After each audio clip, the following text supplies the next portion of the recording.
Wistric, you're going to do the intro. Uh-oh. He's muted. This one's yours. This is the young kids episode. This one's yours. Oh, and between the two of us, I'm the young kid. Got it.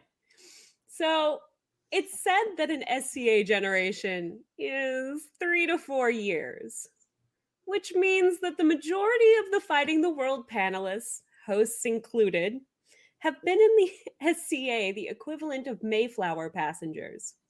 So tonight, we're going to talk to people who were not around when rocks were soft and dinosaurs roamed the earth. So get ready to do that Tide Pod challenge.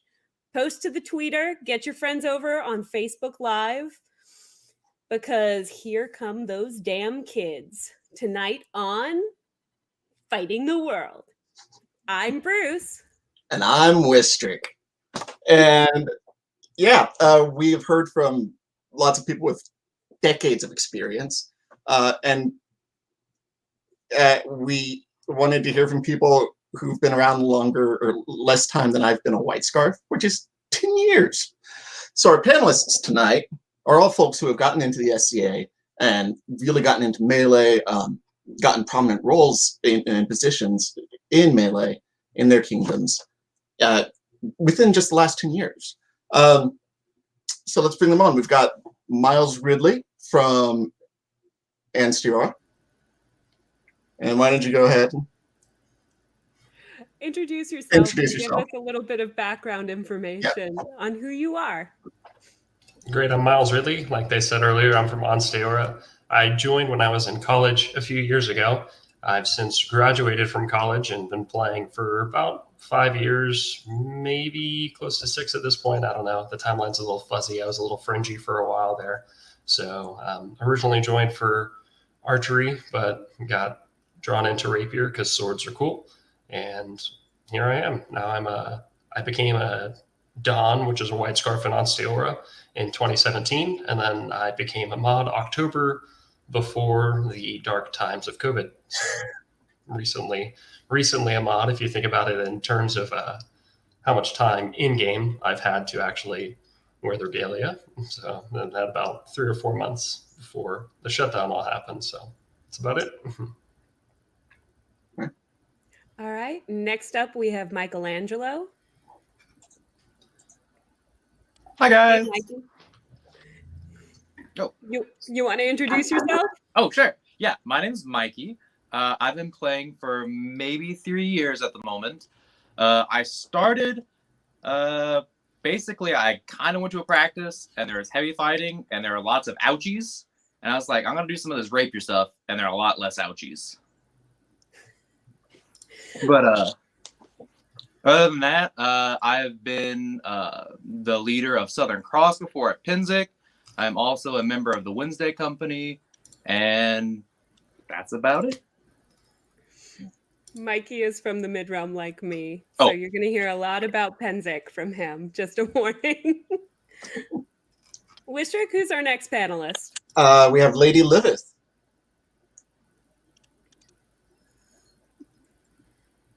Would you like to introduce yourself, please? Yeah, I'm Livith. I go by Livith or Lily. I'm from Caid. I've been fighting just under 4 years right now, I believe. Before SC, I did Renfair, so I did heavy fighting in Renfair, and then once I found out I could do rapier in the SCA, I was like, all right, I'm out. Time for rapier. That's what I've wanted to do for a long time. I understand. I don't resemble that remark at all. But it's been a little longer than that.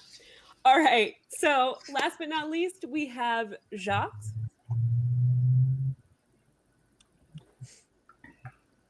Maybe. There we go. Hey, everybody.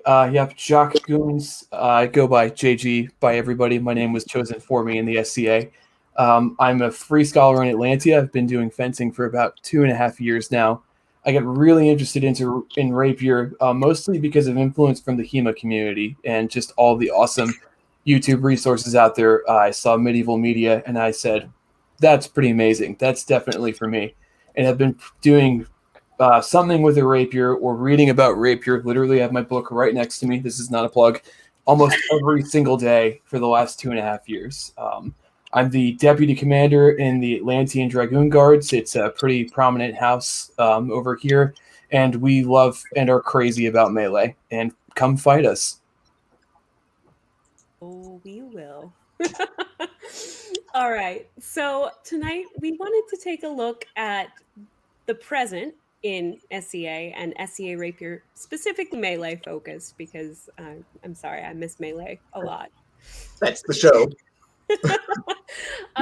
The past, kind of what your thoughts are on your kingdom's approach to melee and what you came into and what you've heard is like the good old times and the future, where you guys want to see melee go and how we can grow the SCA and Rapier as a community and how we are working to do that in the future. So the first question I wanted to put out to the panelists is, what's the average time in game of your Rapier community?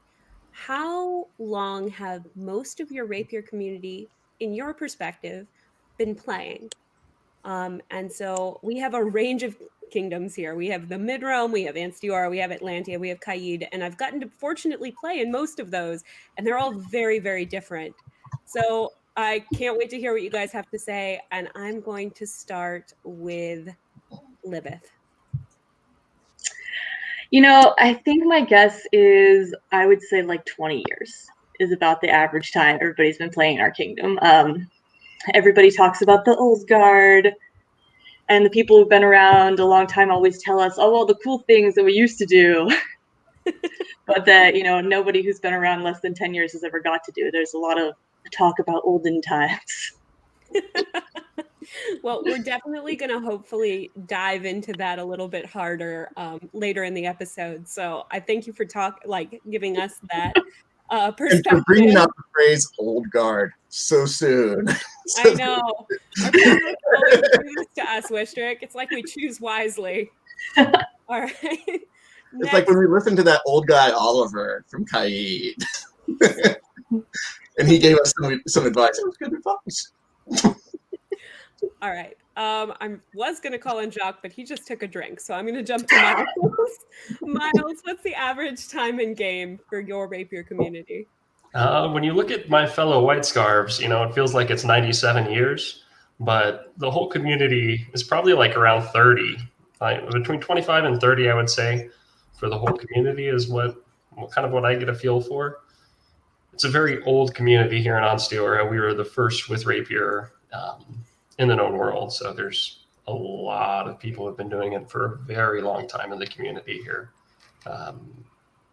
Recently, that's been trending downwards, obviously, with me and some new recruitment waves that we've had here recently. But John Drake, who actually runs the Medieval Media YouTube channel that you've seen here, is actually on like 12 years now. And he's one of our youngest, our third youngest mod that we have, and probably the third youngest White Scarf as well, honestly. So it's been a long time for this kingdom. So that's my son.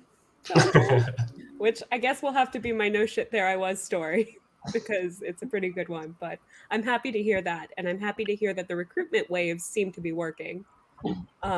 So now I'm going to jump to Jacques, who is no longer taking a drink. I didn't want to interrupt you half sip. That always happens to me.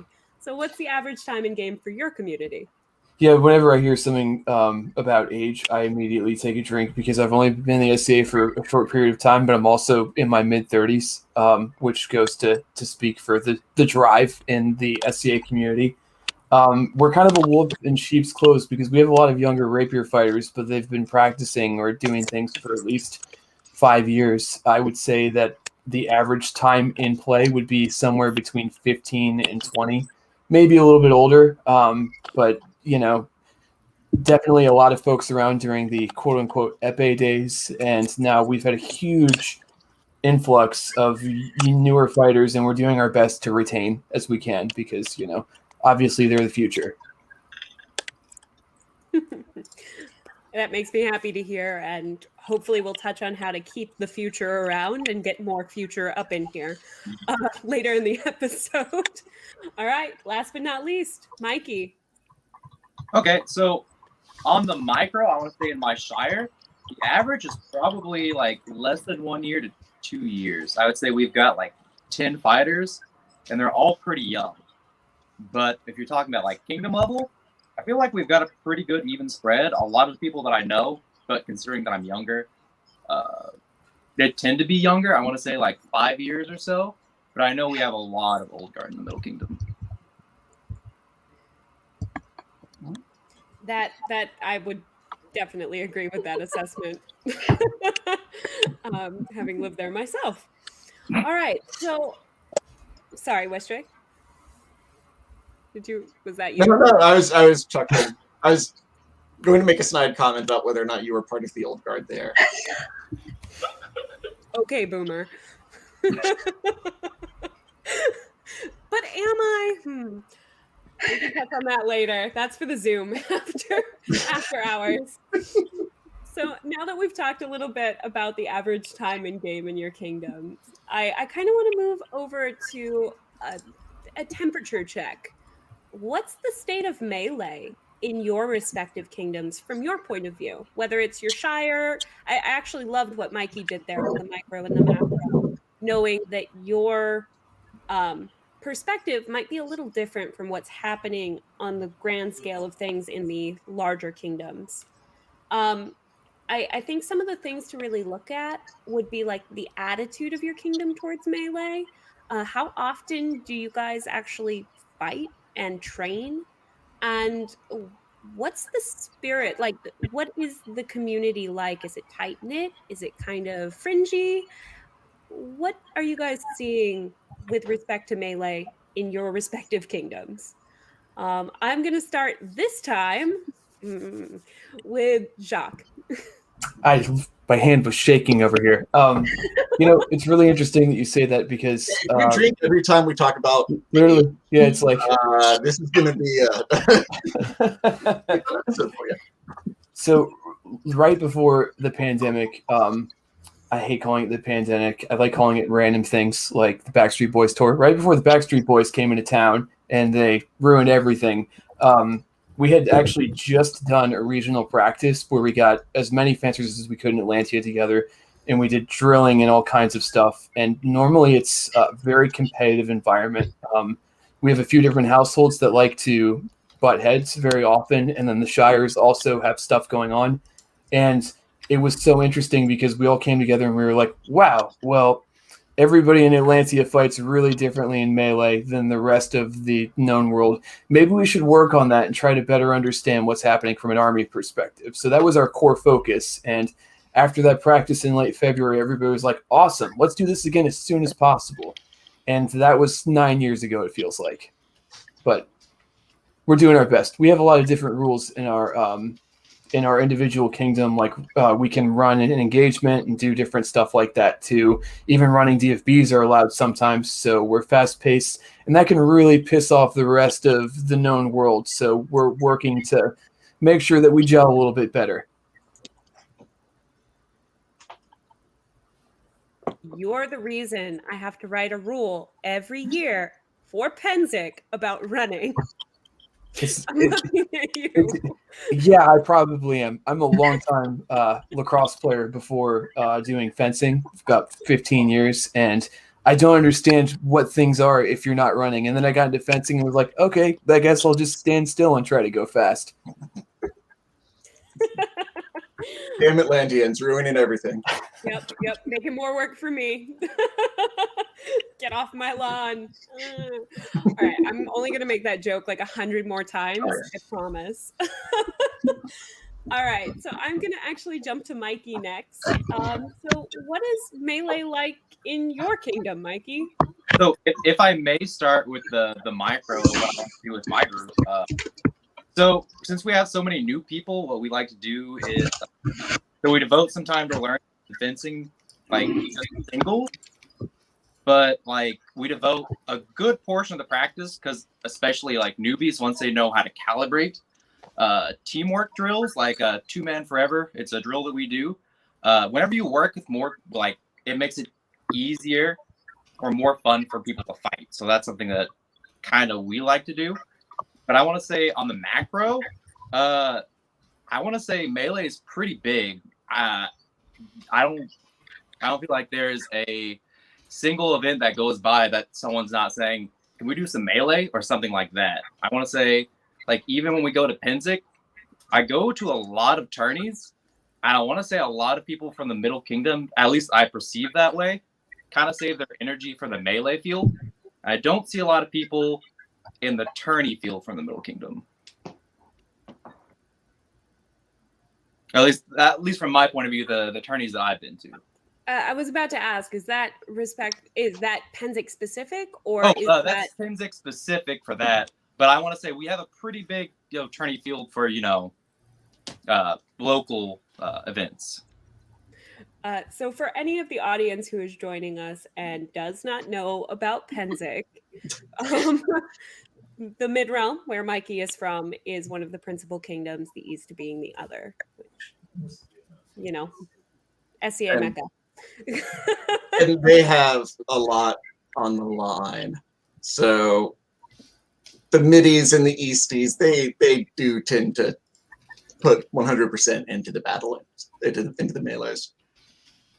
All right. I'm going to jump over to Miles. So I think that I need to ask you about Ansteorra's melee culture. Yeah, so we have a thing called Gulf Wars that we are one of the principal kingdoms of. And so we go and do melees there every year. We have a general who is in charge of Ansteorra and allies versus the kingdom of Trimaris. So we gear towards that. And we have a thing called the Legion of Swashbucklers.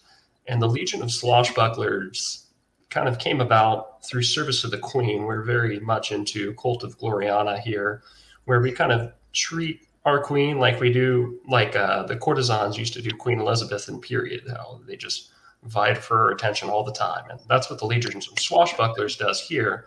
And part of that is getting on the melee field and fighting for your queen at Gulf Wars, because everybody gets into Gulf Wars really big here.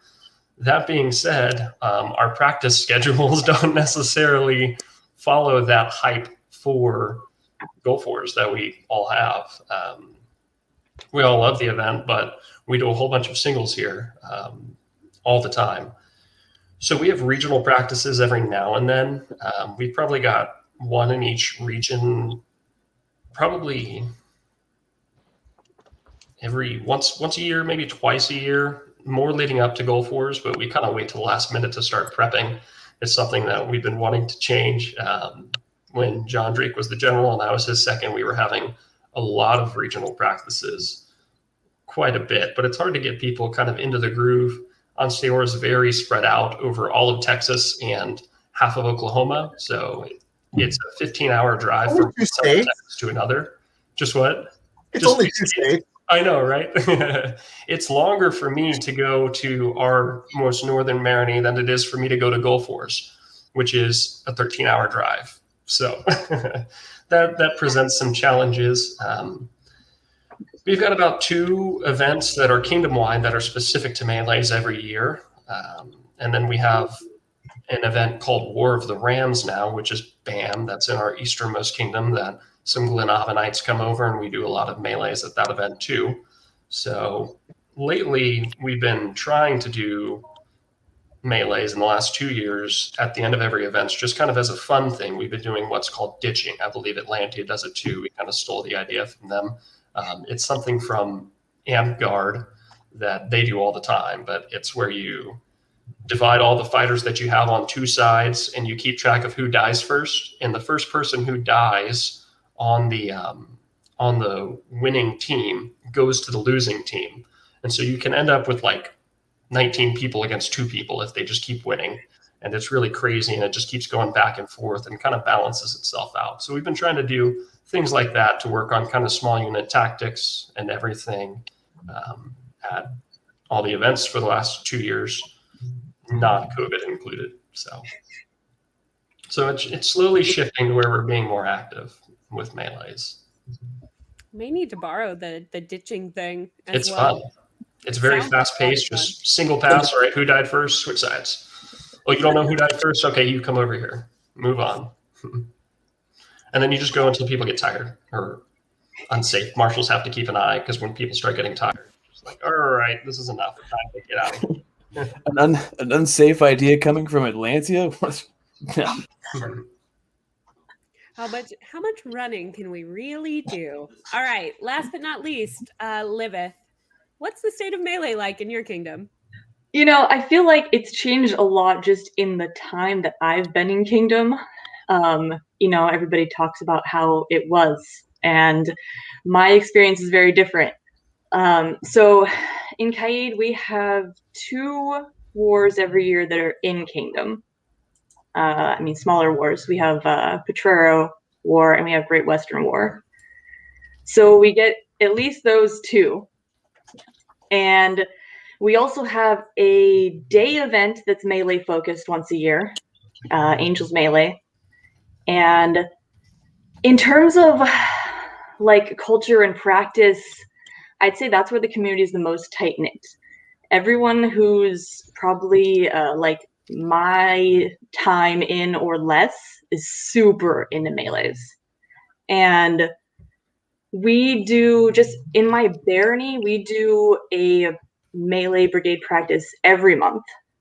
And then the rapier army does a, like, I guess not quarterly. We do like 3 practices a year. We try and do one in like southernmost part of the kingdom, one in the middle, one in the north. And so we have got like a really, really busy, really vibrant melee practice schedule. At least, you know, when that exists.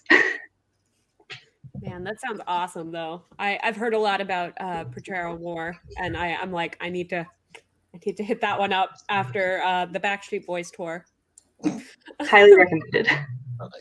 All right, so we got a question from the audience where someone was asking, what do you think each of your kingdom's rapier armies is proficient at? And it took us this long to get through our first question.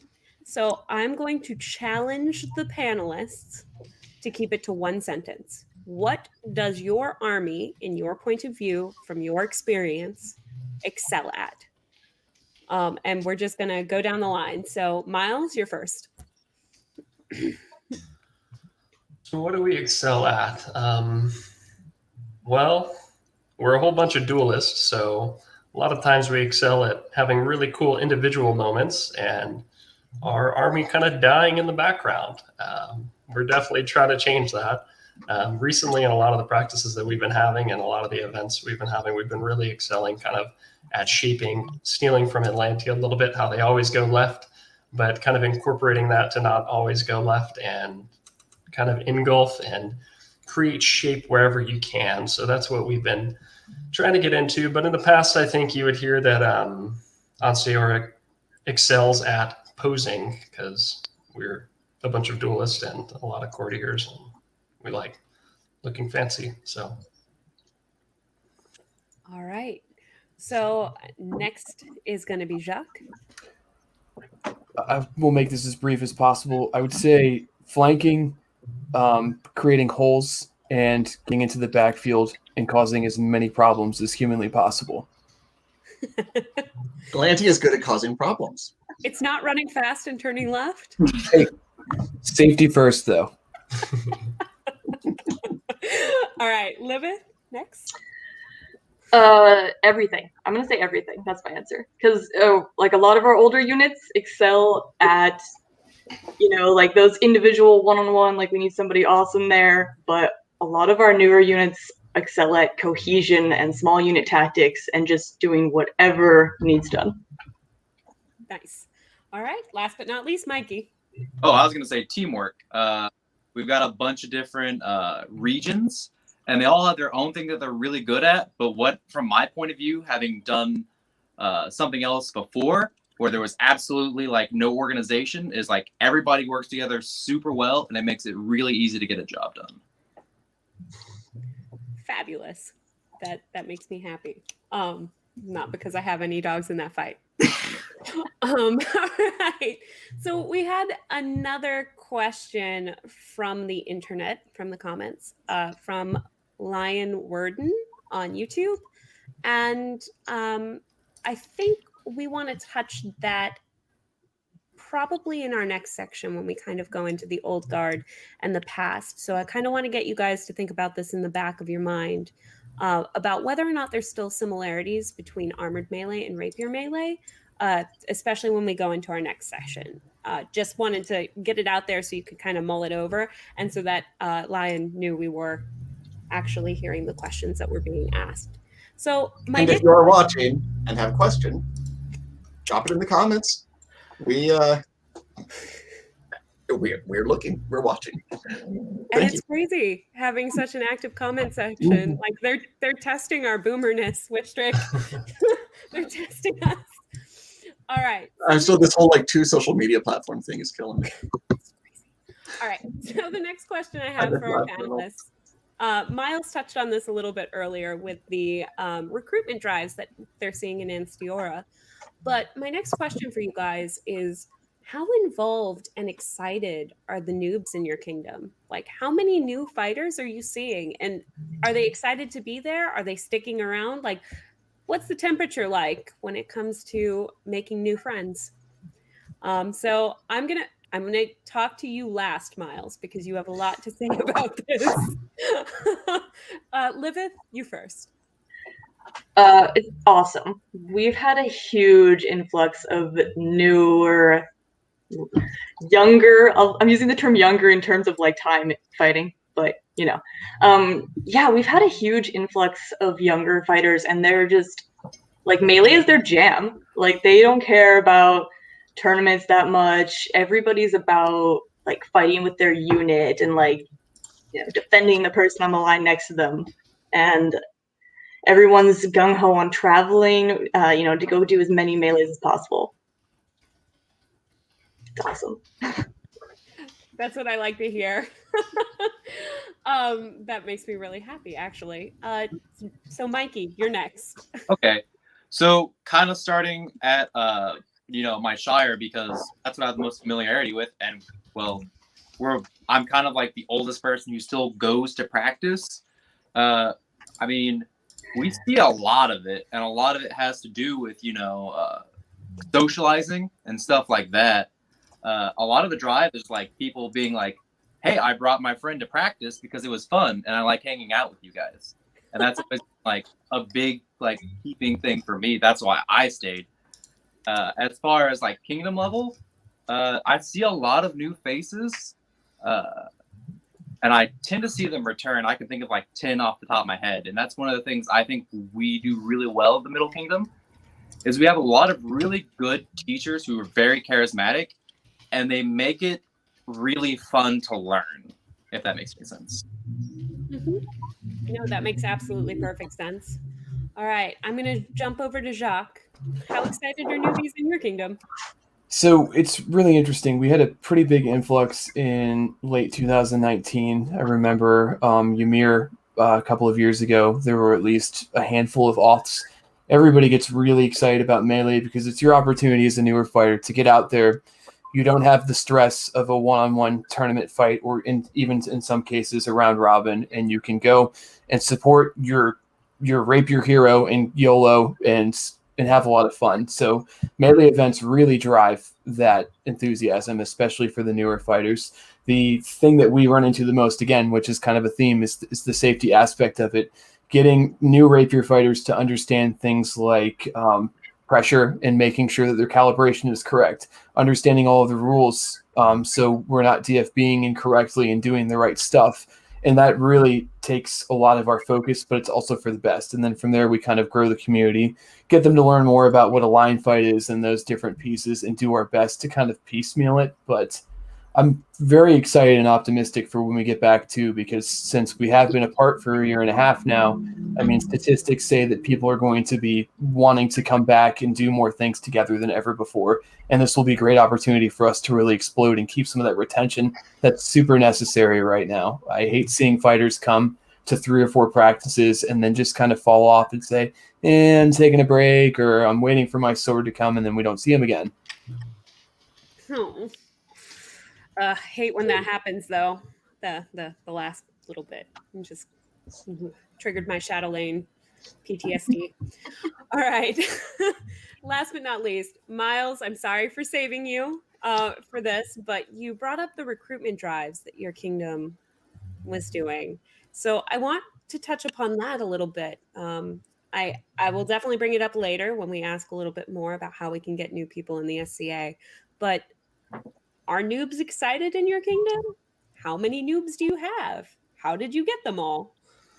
Yeah, there definitely are a lot of newcomers in our kingdom here recently, specifically in kind of our larger cities that we have. So I live in San Antonio, Texas, so it's a pretty large city. And in Dallas, we've got quite a bit of newcomers as well that are pretty young there. I did a 3-panel series like some months back on recruitment intention only, and those were each like 2-hour panels each that stretched into 3 hours. So I could talk on this for a very long time. I'm going to try to keep it specific to what you're asking right now. So what we did kind of to change in the recruitment pushing is we kind of shifted our mindset from kind of the old guard, as you guys say it, or old recruitment methods that we used to have of targeting like libraries and schools, et cetera. We still do those things every now and then if it makes sense and there's people that are willing to do it. However, we're really devoting our kind of younger resources in the kingdom to large events, like working very hard to get in at Renaissance festivals and working very hard to get in at like conventions that are cosplay conventions where there's people with similar interests who are of a younger demographic that are ready to spend a bunch of money on costumes, etc., and have a whole bunch of free time and are just looking for cool friends to hang out with. Most of the issue that we have in the SCA is branding and marketing. I went a long time searching for the SCA and never found anything like it until one day some random guy in college said, "Hey, I think you would like this." And I said, "Hey, I think you're right," and went with them, and I fell in love with it. And I think that there's a ton of similar stories where people wish that they had known about the organization their whole life and they just hadn't. So we're doing our best to kind of put our feet forward in the most effective way possible in front of the most young people as possible. And we're doing that kind of by having large fighting demos and trying to schedule panels and times in good like marketing places for these conventions. So if they have a main courtyard where everybody kind of congregates, we want to schedule that courtyard and we want to make as much noise as freaking possible. We'll go out there with cut and thrust. I'll bring my broadsword and give somebody a metal shield, and I'm just gonna hit the shit out of your shield.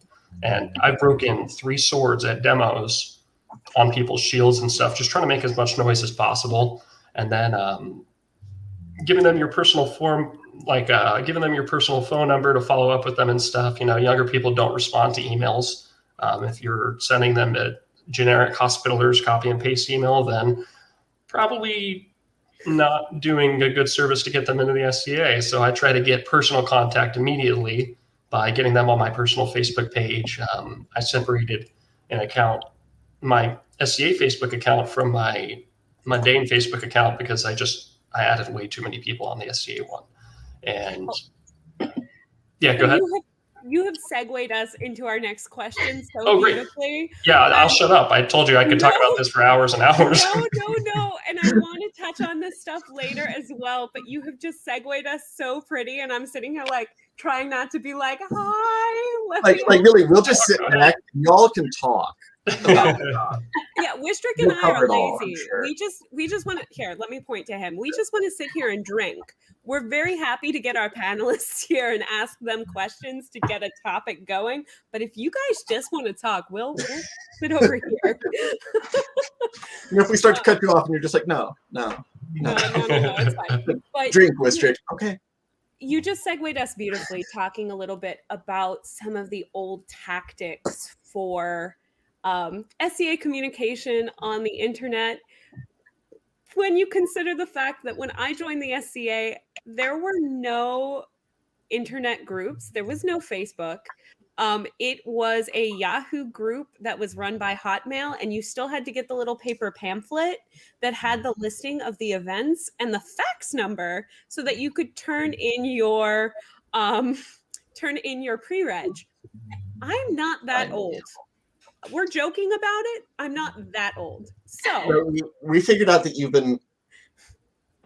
you just barely don't make the qualifications to be on this panel. It's true. I'm not that old.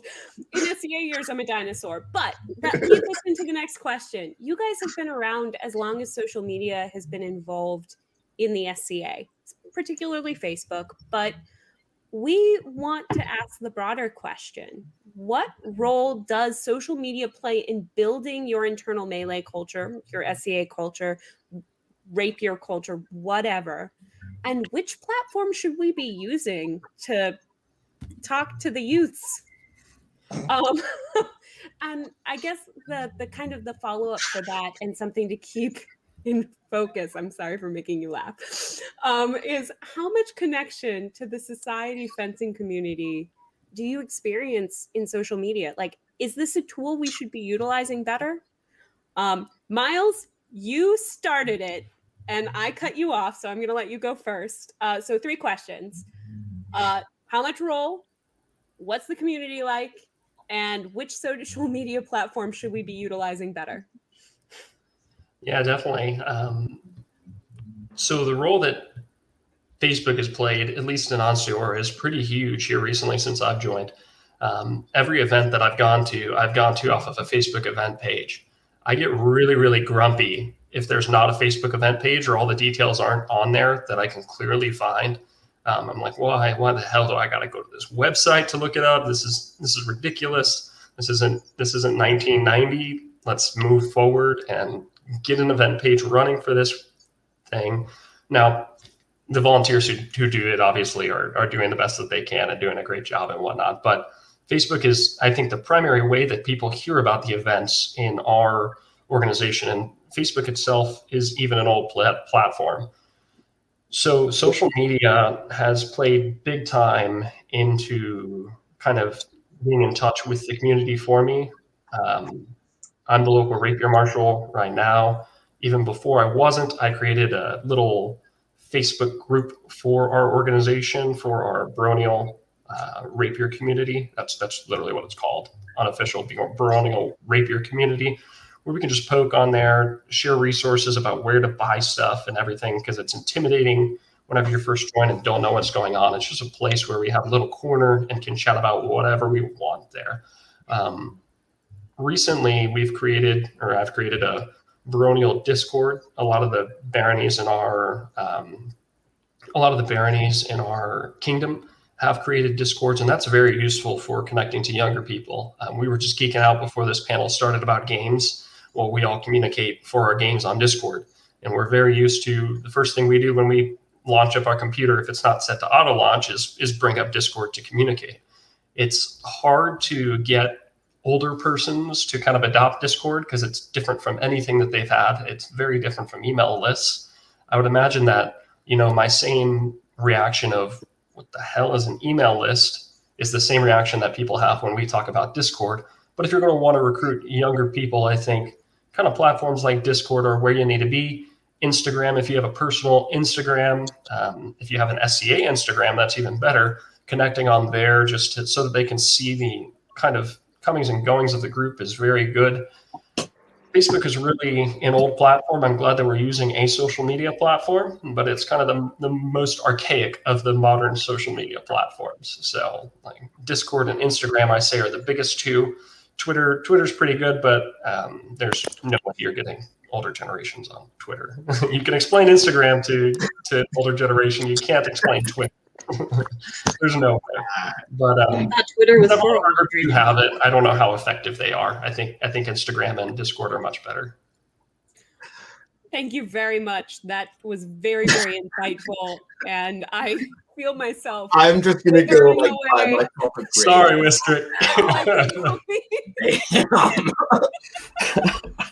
All right. So next up, I'm gonna ask Livith. I'm sorry. I'm gonna sit here and laugh for a second, but I'm gonna ask you to answer my 3 questions, or you can just say you agree with Miles and we move on. However you want to play it. No. Like, turn the knife some more. Please do. Some of it I do agree with. Like, if there's not a Facebook event for an event, like, it doesn't exist to me. I couldn't even imagine having an event in Kingdom or in Barony that there wasn't a Facebook event for. And that's basically the only reason I'm still on Facebook, is because it's the only social media platform where we organize SCA events and have an event page. Like, we have a lot of we have a Kingdom level group that's very active. We have a Baronial group that's less active during the pandemic, but I've also connected, on Facebook and Instagram with random fighters in other kingdoms who I would have never, ever, maybe met once at a one-off war somewhere. And so I think it's really cool. I think it sucks that Facebook is the best option, but I do enjoy, being able to hop in those other kingdom groups and kind of see what's going on in different areas. And it's really insightful. Thank you. I only feel a little old with that answer. All right, Mikey, you're next. So just to remind people, the 3 questions. How much of a role does social media play in your SCA? How much connection does it create between you and your fellow Scadians? And which social media platform should we be using if Facebook is really so old?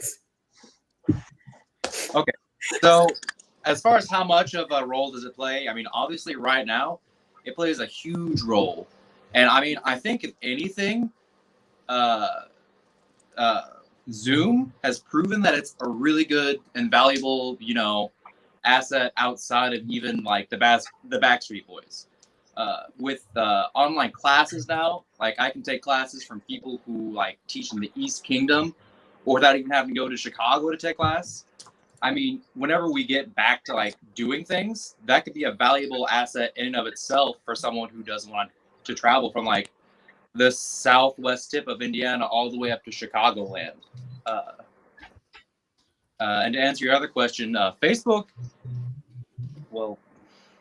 plays a pretty big role. I mean, Southern Cross has a page, and we organize cookouts. We organize like extra melee meetups and stuff like that. I mean, like everyone else has said, if there's not an event page for it, I probably don't know about it. And then, what was your last question again? So my last question was, which social media platforms, or you kind of touched on it already. Oh. How much connection does social media give you to your fellow Scadians? Okay. But you hit that at the beginning. Okay, sorry about that. No worries. All right. You know what? I think that was actually pretty good. I think you touched on all of it, so don't worry too much about answering things in order. Last but not least, Jacques. So I'm super glad that the SCA, there's a feeling that the issue is marketing and brand, because I do marketing and brand for a living, and I have since I was like this big, which was yesterday, because I'm like 15, right? And that's the point of this panel. But when it comes to social media, because I don't even have to say anything. They really are just doing the talking for me. Yeah, I mean, I can hear your pacemaker, and I'm just trying to make it easier. That's all. But so, just kidding. I'm like 95 myself. However, and this is not a slight at anybody, but the SCA and especially Rapier, we touch every generation ever. And you come in as a Rapier fighter, you do martial as long as you do active as long as you can, and then you start to do other stuff, and you eventually phase out. But because of that, we really have to use every platform consistently in order to reach out to all of those audiences. So Facebook is excellent for retention and making sure that you're getting regular posts out. Our kingdom, the Academy de Espe, we have a Facebook page that's rocking most of the time. You can come there and get question of the week, plenty of shit posting, because that's super important for Facebook, and just the whole gamut of things. On Instagram, all of our baronies are starting to get more active on there, and that's when you can really show the glam of it all. Your action shots, the pretty things to get people enticed from a marketing perspective. And Discord is an excellent connector so people can discuss things ranging from issues in your kingdom to, again, more of the shitpost meme stuff. But we really do have to harness all of it together consistently in order to reach out to people, because we're not just a one social network world anymore. It was MySpace way back in 1992 when the internet was born. But now, as things have evolved, people have different choices. I see there the laughter, but we also have no, the World Wide Web didn't exist until 1995. MySpace didn't exist until 2001. I read that Al Gore invented the internet too, but that's a whole nother story. It's just a series of tubes. Just a series of tubes. Yeah. That being said, though, the consistency is what's the most important. If you set up a social media platform to reach your audience, you have to be posting on there at least once a week in order to make sure that people are still communicating. Otherwise, you're going to get some random Jim, Jack, or Frank come in and saying, "Hey, is this page still active?" And then you say, "Yeah, of course it is." And you realize the last time you posted was September 2017. So, yeah, it's important. I want to give a clarification really quick on Facebook. It is old, but it is great. It's good for events. It's great, the best platform for events that it is. The issue with Facebook is kind of the discoverability of the groups, is there's no algorithm to present your groups to people with similar interest. Instagram, if somebody is looking at arms and armor and swords and stuff, and you have a baronial Instagram that has all of those things and is tagged accordingly and appropriately, that'll pop up on their feed to where they see it. As opposed to Facebook, if they type in the Barony of Bjornsburg, they might stumble across my rapier group, but who the hell is typing that into Facebook? Nobody. I guarantee I'm it. glad that you brought that up, because YouTube actually is a fantastic way to reach a much larger audience now, because those posts stay up, and the more engaging the video is, the more people will come in. And thanks to YouTube's new community page area, which is completely broken, and you can game that algorithm and get people to join and subscribe to your channel, it is an excellent way to get stuff out there. In fact, I learned about the SCA just by looking at long point videos in YouTube, and that was the recommendation for me, was Medieval Media after that. And hello to everybody joining us through our YouTube channel. Yep. Yeah, that's great. The discoverability is huge. So Facebook is good, but a lot of the younger people don't even have Facebooks. They all have Discord, though. Guarantee Kids they all have Discord. Kids these days. Get off my lawn. All right. So we've had a bit of a state of the union here with Time in Game of Kingdoms. What does the melee community look like? What does the rapier community look like? How involved and excited new people are, and how social media can affect and hopefully affect in the future the SCA as a whole. So now I kind of want to delve a little bit into the past. And I want to start this with a lightning round. It is actually a question from the audience, and I'm going to challenge you guys again. One-word answers, but it's a kind of a two-pronged question, so you get 2 words. What are your feelings on line fighting? And do you think it's effective in rapier melee? All right. I saw you cringe. I'm sorry. All right. I'm going to start with Mikey because he looks bored. Pensive. Line fighting, and then is it effective? I want to say, I don't know a single word for I like it. That's fine. Just go with it. And then is it effective? I'm going to say sometimes. Okay. Next up, Jacques. The words I choose are painful and necessary. That's it. Why painful? Why painful? Because for some of us youngsters with knees that are still working, it's really difficult to stay in one place and stand out. Whereas with line fighting, working in a unit, you oftentimes feel like you're being missed, even though that job is absolutely essential when you're fighting in a large army. If you don't have the line, then what are you even doing? You're just going to get run over. Especially with spears coming. Especially with spears coming. Everyone wants to be big damn heroes every time. All right, Miles, you're next. It depends on what type of line we're talking about. Straight line, bleh. Curved line, engulfing another line. Okay. Perfect. A+. All right. Last but not least. I'm also going to say necessary, but hated. Not necessarily by me, but by the community. Oh no. That makes me happy, sad. It shouldn't be hated. Melee shouldn't be hated, but I'm pretty sure line fighting is why we have a little bit of a bad rap from time to time. All right, so I wanted to get you warmed up with that question because our next question is a little bit broader and is a little bit more kingdom dependent. And I want to know, how much has the kingdom approach to melee changed in the span of your career? So this is your point of view. Or has it changed at all? Do you still feel that it's being done the same way it was done when I joined the SCA? So I'm going to just open that up to the floor and you guys can give us your answers.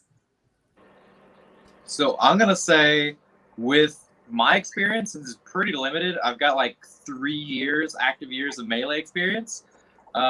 Just from what I've seen, I'm sure it was this way whenever I wasn't playing, but there are a lot more, like, I don't want to say tactics, because that doesn't sound the way I want it to sound, but I feel like the way things are, I feel like there's a lot more tactical stuff going on, and it's a lot less just like straight lines. All right, so that was an excellent input, and that is exactly what we're looking for with this question. With it, but don't feel like you are shoehorned into just talking about tactics. You can also talk about your community or what you feel socially when it comes to respect to your melee community. With respect to your melee community. English is hard. All right, Jacques? Yeah, I mean, it's interesting that you brought that up. I think the thing that we've been working on the most is adaptability, just because, you know, you're part of a kingdom, you have a reputation for doing XYZ, so you're going to go and do XYZ because that's the most important thing, regardless of what's happening with the war, how many people are on each side. And Penzik 19 was a really good example because the sides were vastly uneven. We had almost 100 rapier fighter difference on either side of the war. And that changes tactics instrumentally too, because you're just becoming an amoeba that blobs the other people in front of you. And coming from a kingdom where we focus on sweeping to the left and getting around, that's not very fun anymore for the people that you're fighting against. And it makes you have to think about different ways to engage. Very oftentimes in melee, even sides, the tactics is what changes it. But when the sides are somewhat even like that, it's unbelievably hard to make anything work at all. And you start wondering, well, how can we synergize a little bit better with the army if we're going to be all of these people that are engulfing? So, and that's why I made that comment about line fighting. We, over the last few years, we're not huge fans of it, but we understand the importance and we need to be able to play that part too and adapt and do the role regardless on the size of the army or who your opponents are. Thank you. Miles? Yeah, so we've been making headway in kind of breaking that duelist and solo hero mindset and getting people to start to work together and kind of realize that there's a lot more fun to be had in a melee than standing in a straight line, jumping out to try to kill 3 people and getting stabbed by 4 people at the same time instead. We've been making good headway with that and getting people to see kind of the micro openings, micro tempos within a melee that are huge. Those split-second decisions, whether to kind of enforce shape on another line or to kind of stand your ground and reinforce your position, don't give ground, etc. All of that jazz, which has been awesome. we've been kind of utilizing our hero mindset for the people who are kind of capable in those kind of hot sticks who are just straight up murderers, because they're important people of your army too, right? You can't just if you stick me and John in the middle of a line, we're going to be bored to death because we're just going to sit there, and I'm tall and I can kill people in the middle of the line, but that's not the most effective place for us. We've kind of been working with other individuals like that within the kingdom, and putting them kind of on the flanks, so that way when we are in a line, when we are in a line, we can get our line over here to kind of impose this shape on the others and get them curling in and eventually engulf them.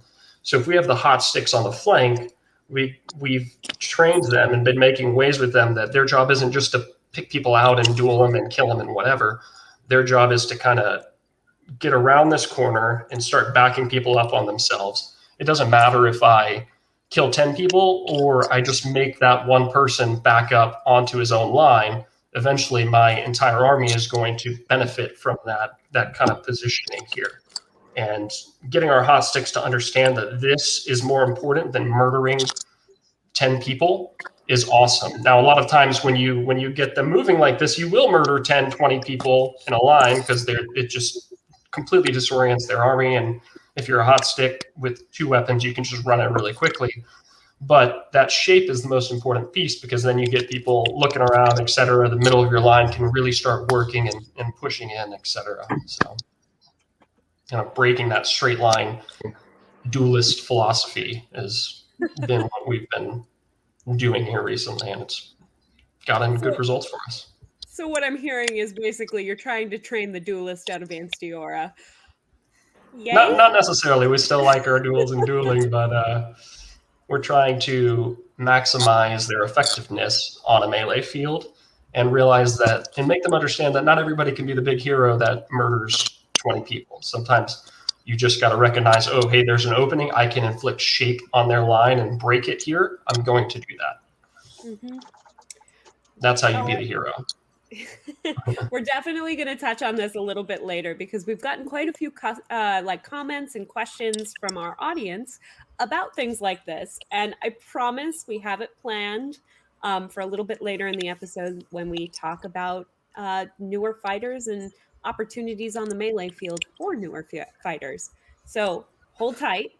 I want to make sure that Livith has her chance to put in how much has the kingdom approach to melee changed over your career in the SCA. I'm so glad you repeated the question. Thank you. I got you.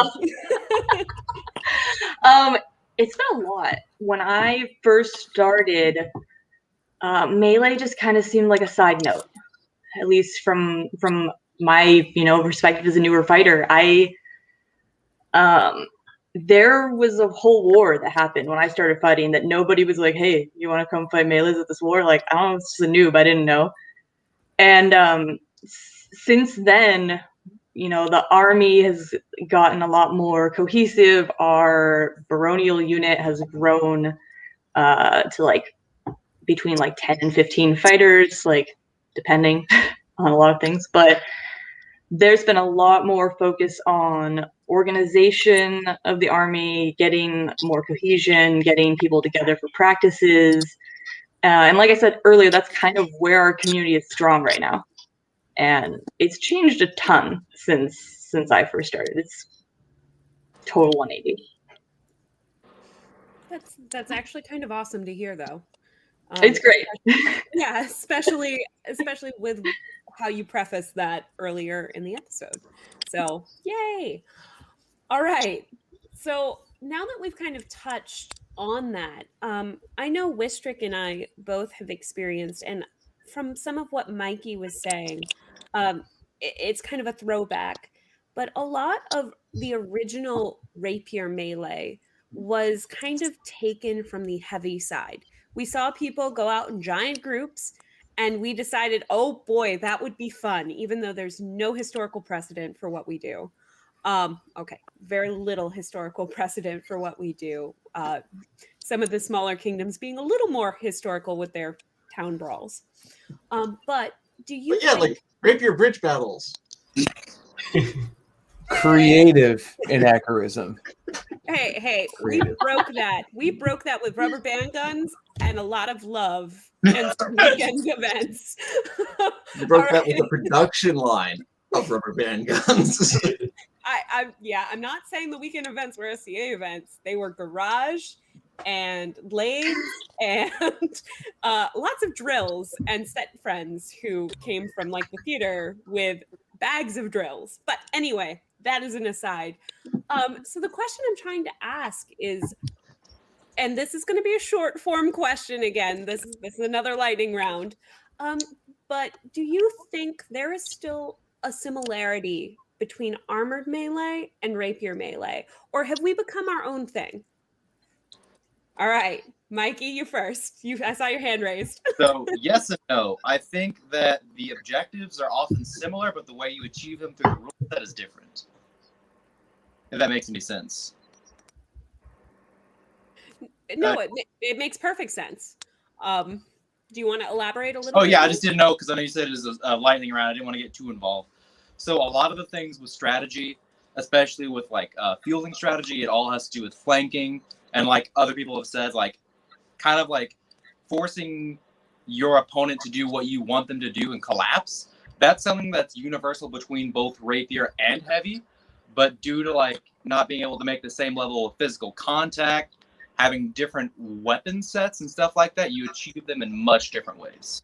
Like with rapiers, you really shouldn't do a column charge. And like the fact that we don't have spears right now makes it really difficult to do a lot of the same maneuvering that you do with like shields and spears and heavy.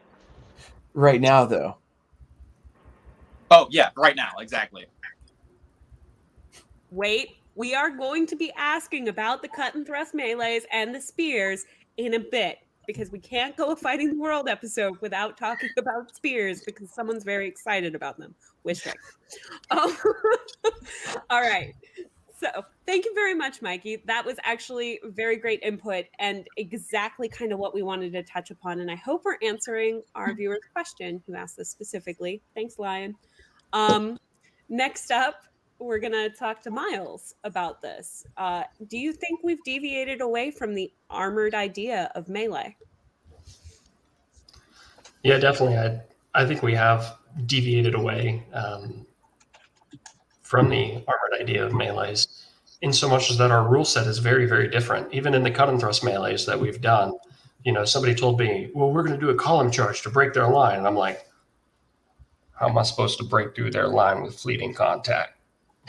And that's a genuine concern. We can't really use a lot of those tactics that they use on the melee field just because we can't push through, or our line, if we form a shield wall, and if we don't move and we just take step-by-step advances into the enemy line, we're just going to get shanked to shit. We don't have enough defense in order to block that. We don't have giant shields, and you can hit us below the knees.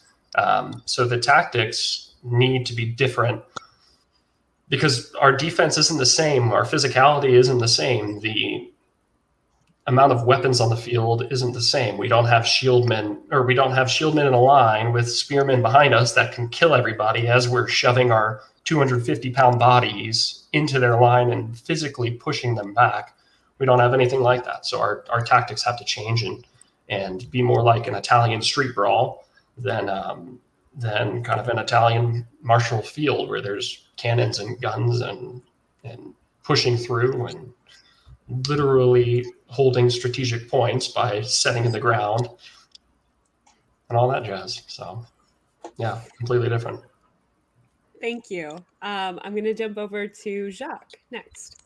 I laugh in cardio when I hear this question. I laugh and I laugh and I laugh in cardio because that is an essential piece that is necessary between both in heavy and in rapier.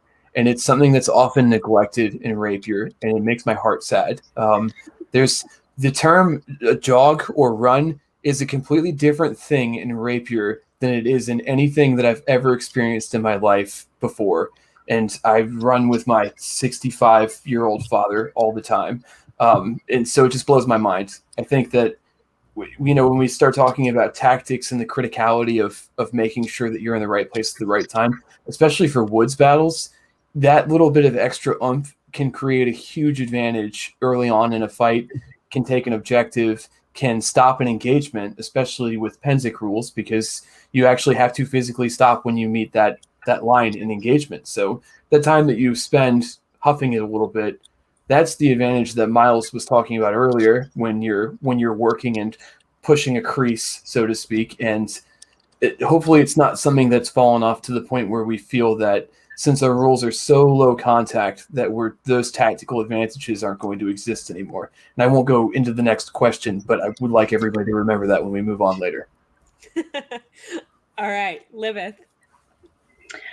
I thought it was funny that you said, are they still like armored melees? Because like without having actively thought about that they were supposed to be, I wouldn't have thought they were at all. After I ran melees a couple wars back, I had the armored fighting commander come to me and be like, oh my god, I saw your guys' melees, and you guys went and got treasure, and like, oh, you have all these cool things you do and all these objectives, and we don't get to do that in heavies. We just, kill them all. That's it. And I was like, that's it? Wow, that's shitty. And now they're actively trying to incorporate some of the rapier melee stuff into heavies melees, which would be super cool to see. Heck yeah. I still remember the kerfluffle here when our king asked us to very specifically include a heavy maneuver in our rapier army. But it actually helped catapult some of the talks about tactics out of whatever ditch we had buried them in and up and over. So I can't wait to see what we get out of heavy melee in your kingdom from doing the opposite. Yeah, I'm glad I haven't had to practice wheel with a rapier line in Oh, come on, it's fun. almost a decade. It's marching band. It's fun. And you don't even have to carry the tuba as the shortest person on the marching band. Speaking of social media, I saw a comment the other day from one of a kingdom that will be unnamed asking why it is that other kingdoms act differently than they do. They fight a lot of case in rapier melee, and the answer was, well, all of the other kingdoms have a lot of heavy crossovers. And I don't think that that's true. I know that there are a handful here and there, but they really are divided into different worlds, it feels like, sometimes. In fact, we're coming and they're going at Penzik. And depending on when you get there, the Porta-Johns might be terrible. It's the worst. All right. So thank you guys all for your view on that. That makes me happy to hear because I love melee. Melee is my jam, and I've been busting my ass to get melee reputable. So sometimes when I hear that we're just copying armored, it makes me sad. So I think that kind of drives us into the next question. What got you guys specifically into the SCA and rapier? We heard a little bit earlier about ouchies after trying heavy fighting. I resemble that remark as well. But what got you guys in, and what got you to stay? I'm gonna just go down the line. We're gonna try to keep this one a little bit succinct, just because it's your personal story, and we want to hear your background. Don't worry about all the noobs that you're trying to get to come into the SCA and stay. This is you. This is all about you. So I'm going to start with Mikey, since he gave us kind of a brief overview before. But you first. Okay, so trying to keep it as succinct as possible. So I didn't actually start out in SCA with, I actually started out in foam fighting. And it was very much where I started.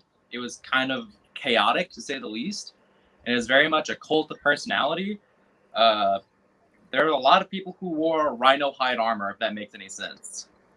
And I remember going to work the next day after going there and thinking because I had to limp, thinking my hobby shouldn't impact my normal life with health decisions like this. Because like, especially with foam swords, if you get hit hard enough with a foam sword that you have a limp the next day, that's probably a little bit too hard. That with more toxic personality traits of that specific foam fighting group, I kind of wanted to do something a little bit more historically accurate. I mean, like, who doesn't want to own a real sword? So, or real armor for that matter. The armor is what really drew me to try heavy first, and my group didn't really have any armor that fit me all that well, and my cuisse like turned to the side, and I just got hit in the knee, and I was like, "That's smarts, to say the least."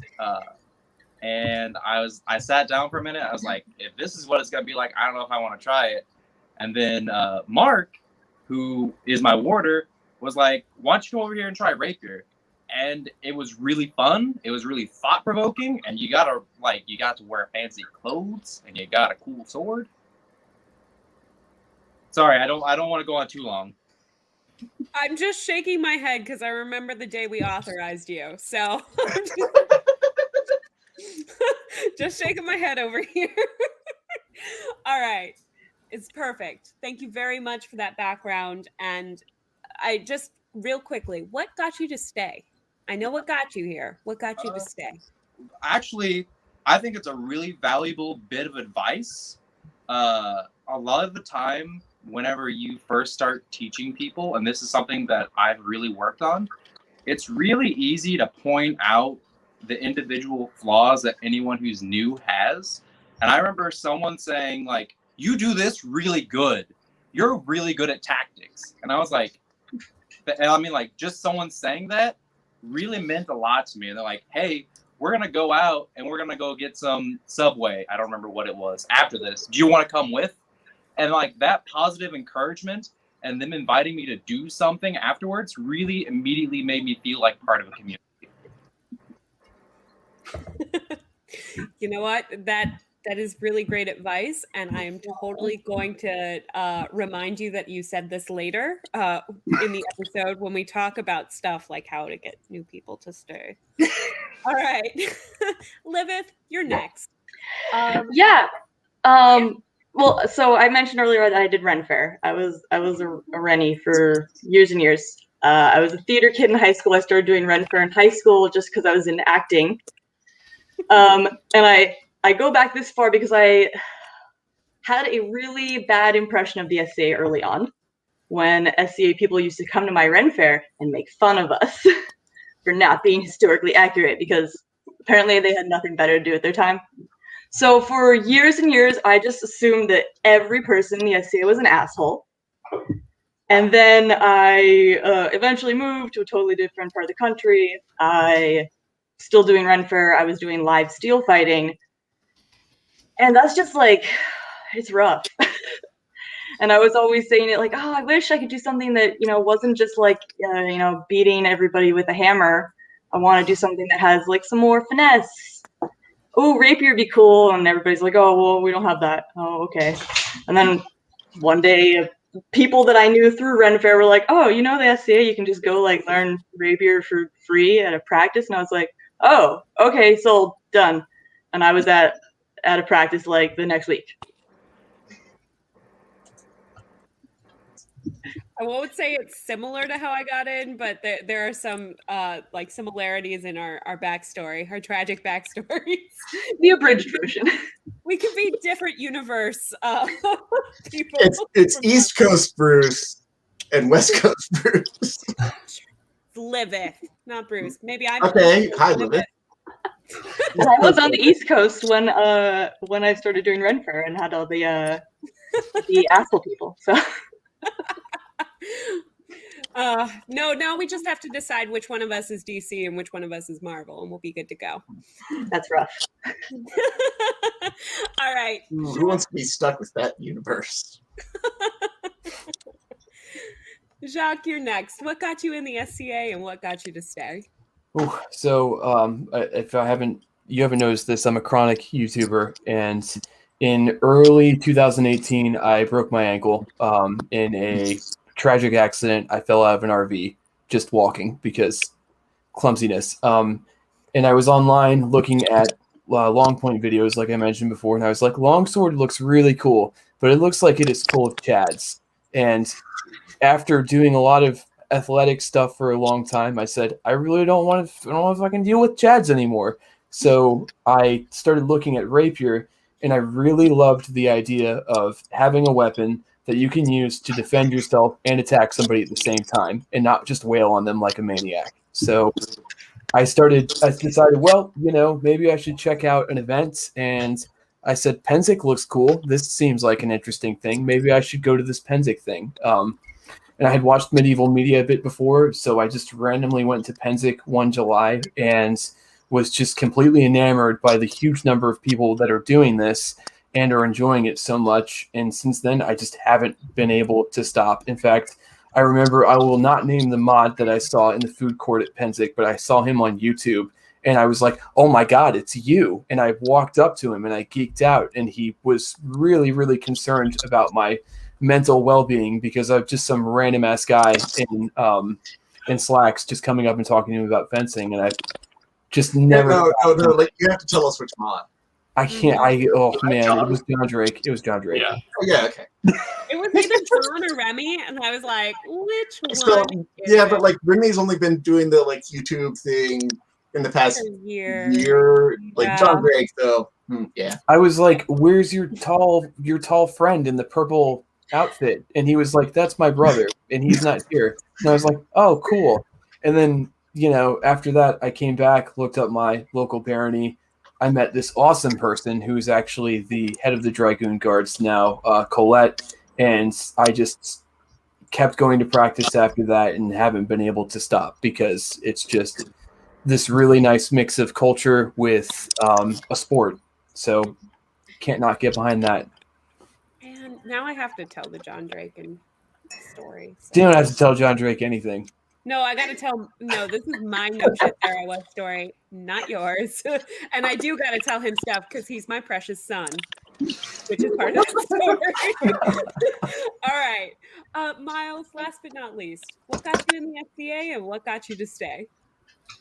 Yeah, so I make it no secret that I'm a huge Lord of the Rings fan. Ever since I'm going to date you. I'm going to date myself here, and I'm sorry for everybody watching, and to Wistric particularly. Ever since I was 6 years old and watched The Fellowship of the Rings, I was obsessed with Legolas, and so I always wanted to grow up and wear a whole bunch of clothing and be a badass archer. And so I was wearing a Lord of the Rings shirt in class one day, and some dude walked up to me and was like, "Hey, I think you'll like this thing called the SCA." And I was like, "Yeah, sure, whatever, dude. We'll go." And the way he explained it seemed like it was more like role models and super, like, terrifyingly cringe. But I went there and met some decent people. They're Scadians, right? So a little socially awkward sometimes, but good people, fun to talk to. I was shooting archery, and then they convinced me to go to a fighter practice. So I went to a fighter practice and saw people fighting. The shift guys were like, "Hey, we wear real armor and play with sticks." And I was like, I don't like sticks.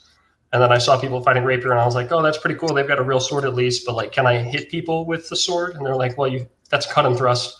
You can do that after you show proficiency in rapier, and we'll take you to the larger groups," because I was in a very small group at the time. "We'll take you to larger groups, and you can fight cut and thrust at that point in time."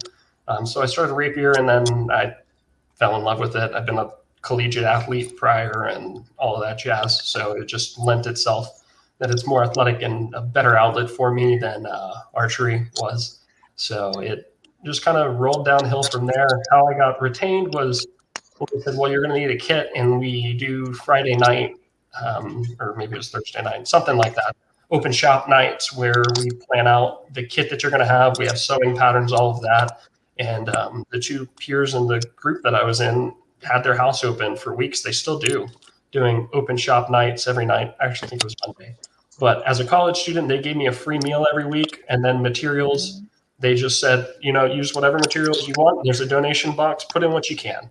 And as a broke-ass college student, that was super huge. And they also took me to events and everything, practices in the bigger groups, etc. So that's really what kept me in the SCA. My first war that I went to, I didn't have enough clothes by far. I was wearing I made like a surcoat that was, I wanted to look like Faramir. So it was a green surcoat thing with leather ties, and I was just wearing long sleeve shirts under it. But at Gulf Wars, somebody was like, hey, you can work at this tavern here and kind of feed yourself while you're working for this tavern for the whole war. And by the way, we brought you 10 days worth of clothing because my husband has way too many. And I got to keep that. And they said, well, someday when you're a big guy, I was like, whatever, in like 30 years, like you guys, you can pass that down to newbies. And I'm an incredibly vain person. So I've since replaced all of that stuff and passed it down to newbies. So the cycle continues. Oh my gosh. Okay, so that is not how old I was when the fellowship came. And B, the Penzic experience has not changed at all between when I started and when you started. Yeah, I saw a fellowship with my fiance at the time, and now my wife, Her Excellency. Yeah, I had a little disclaimer. Sorry in advance. No, we brought this on ourselves. I still gotta call it out. Like by the end of this episode, I'm just gonna have withered away to dust. Yeah. I'm gonna be honest. I'm a little bit disappointed that there aren't more Lord of the Rings quotes in chat right now because. Really? Yeah. Where's the audience? Where you at? Where's my sword at? Where's my axe? Come on, people. Feeling like I drank from the wrong grail. One of my favorite things is anytime we're having an event that I'm recruiting for and people are going to show up, they'll send me that gift. You have my sword. And it makes my day every time. That's actually fabulous, though. All right. So this is kind of delving us into a little bit of deeper territory. So I wanted to open up the floor to ask you guys about the old guard in your respective kingdoms, in your respective rapier communities. I want you to focus on a couple of factors when talking about this. Basically, I want to know, what does that snapshot look like when you say the old guard, when you say the people who are still semi-active? Maybe no, I don't want to lead this question. How active are they, and how integrated are they with the community at large? So that's the first question, and I'm going to open it up to the floor, but I'm going to point to the first person to go, and the first person is going to be Livith. It's because I mentioned the word earlier. It is. I have a note. I think they're still pretty active. I mean, pretty active almost sounds wishy-washy. Like, they're really active still. There's a distinction because they like to do things differently. They maybe will show up at less practices, but they'll still show up at events. But they're also the same group of people who, and by all means, I don't mean all of them, but there's the same group of people who, halfway through the day of melees, they'll just be like, okay, I'm done. Bye, guys. And I think that is one of the biggest things that the younger generation dislikes, maybe resents. That might be a strong word, but like when you've got a day of fighting and you kind of organize your units, and then half the people just disappear and come and go as they please. I will say that I think it's also great because the reason those people go is that they have other things they're contributing in the SCA. They maybe go teach a class or go marshal, or they're doing something else that is great, but they're not there right then. And for the newer fighters, that's like all there is. Like, if you're not at the melee field fighting, you're not there. So before we go on from here, I just wanted to take a moment to define what we're talking about when we're talking about the old guard. You brought up the term, but I'm going to try and define it here to make it a little bit easier, and you can either add to it or disagree with me. I don't care. Either way, I will not be offended. But when we're talking about the old guard, we're talking about the people who have been in the SCA as long as memory serves. They have framed the community. They are an integral part of the community. They are the people who really set the tone and culture for that part of the organization. It does vary from kingdom to kingdom. They may not have been there forever, or they may actually be newer and just have fallen in with a more venerable household, or just gotten really lucky or fortunate in who their friends are. But the old guard are those people who set the tone, set the rules, and really set the culture for your community, and specifically rapier here and rapier melee, as Livith was bringing up. So, Livith, do you agree with me on that definition? And if you don't, what would you add to it? What would you take away? I do agree with that. They definitely set the tone. Miles, your mic's active.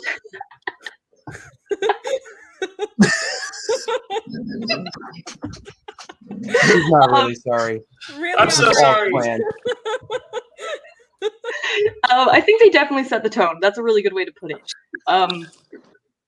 There are minor ways in which setting the tone that I have seen in which setting the tone has been negative, in a way of, well, that's not the way we do things. Or, well, we used to do that, but we don't do it anymore. Or we can't do that. And obviously when there's like a rules or marshalling related reason, you know, of course. But I know like there has been a lot of sentiment from kind of the younger generation of fighters where the old guard will be like, oh, well, we used to do these really cool things back in the day. Oh, we don't do it anymore. It's like, well, why not? Why don't we do that? It's just because nobody puts in the effort to make it happen. And the new people don't know what those cool things are to try and make them happen ourselves. Right. And you kind of touched on my follow-up for these questions, which was, is there friction, and what does the friction look like? Wow, I can't English. That's my second time tonight. Thank you very much, Livith. That is excellent, and I hope it gives all of our other panelists a good springboard. Jacques, you next. So this question goes in a few different directions because, at least in Atlantia, a rapier event is an all-day thing. You go to fight rapier. There are multiple tournaments. You're there, and you do it until you die of heat exhaustion. And that's very similar to a heavy mentality, right? You go and you fight and you fight and you fight. So that creates a disconnect between rapier and the rest of the SCA community immediately, just because you have to go far away to do this thing. It's similar with archery and some other aspects of the society. So the older guard in Atlantia, at least, very generally speaking, they're much more integrated into the community. They understand the many, many rules and the between the lines things between the different portions of the society. And a lot of friction can be created there because on one side, you're being told, get good, be awesome, go out there, murder the world. And then on the other side, it's like, well, what's your service record? What are you doing outside of rapier and what's happening with that? How well known are you in the rest of the kingdom? You're like, fuck, I've just been fighting all day and I'm about to have a heart attack, you know? And I see that as at least over here, is one of the biggest issues, especially with an older fighter. They'll come to an event maybe in one part of the region because we're all very geographically dispersed. And then next thing you know, we're looking at a newer fighter that's only been rocking for a few years, but has really just been kicking butt. And they're like, well, I've never seen this human being before. How do I know if they're actually as good as people think they are? I'm going to abstain, or I'm going to kick this can down the road.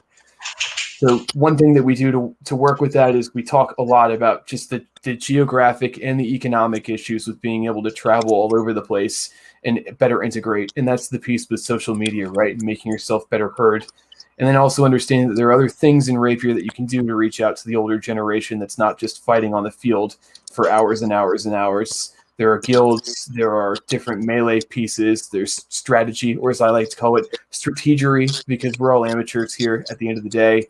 And working with the older generation is extremely important because we're missing a lot of those pieces, especially the core of the society. It's just very hard to balance out as a new fighter.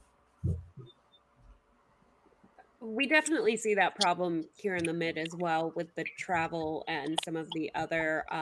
We don't recognize them, but have you left your region? Have they left their region? Like we get that a lot as well. So it's very interesting to hear that from Atlantia, but kind of makes sense since geographically we're kind of similar size wise.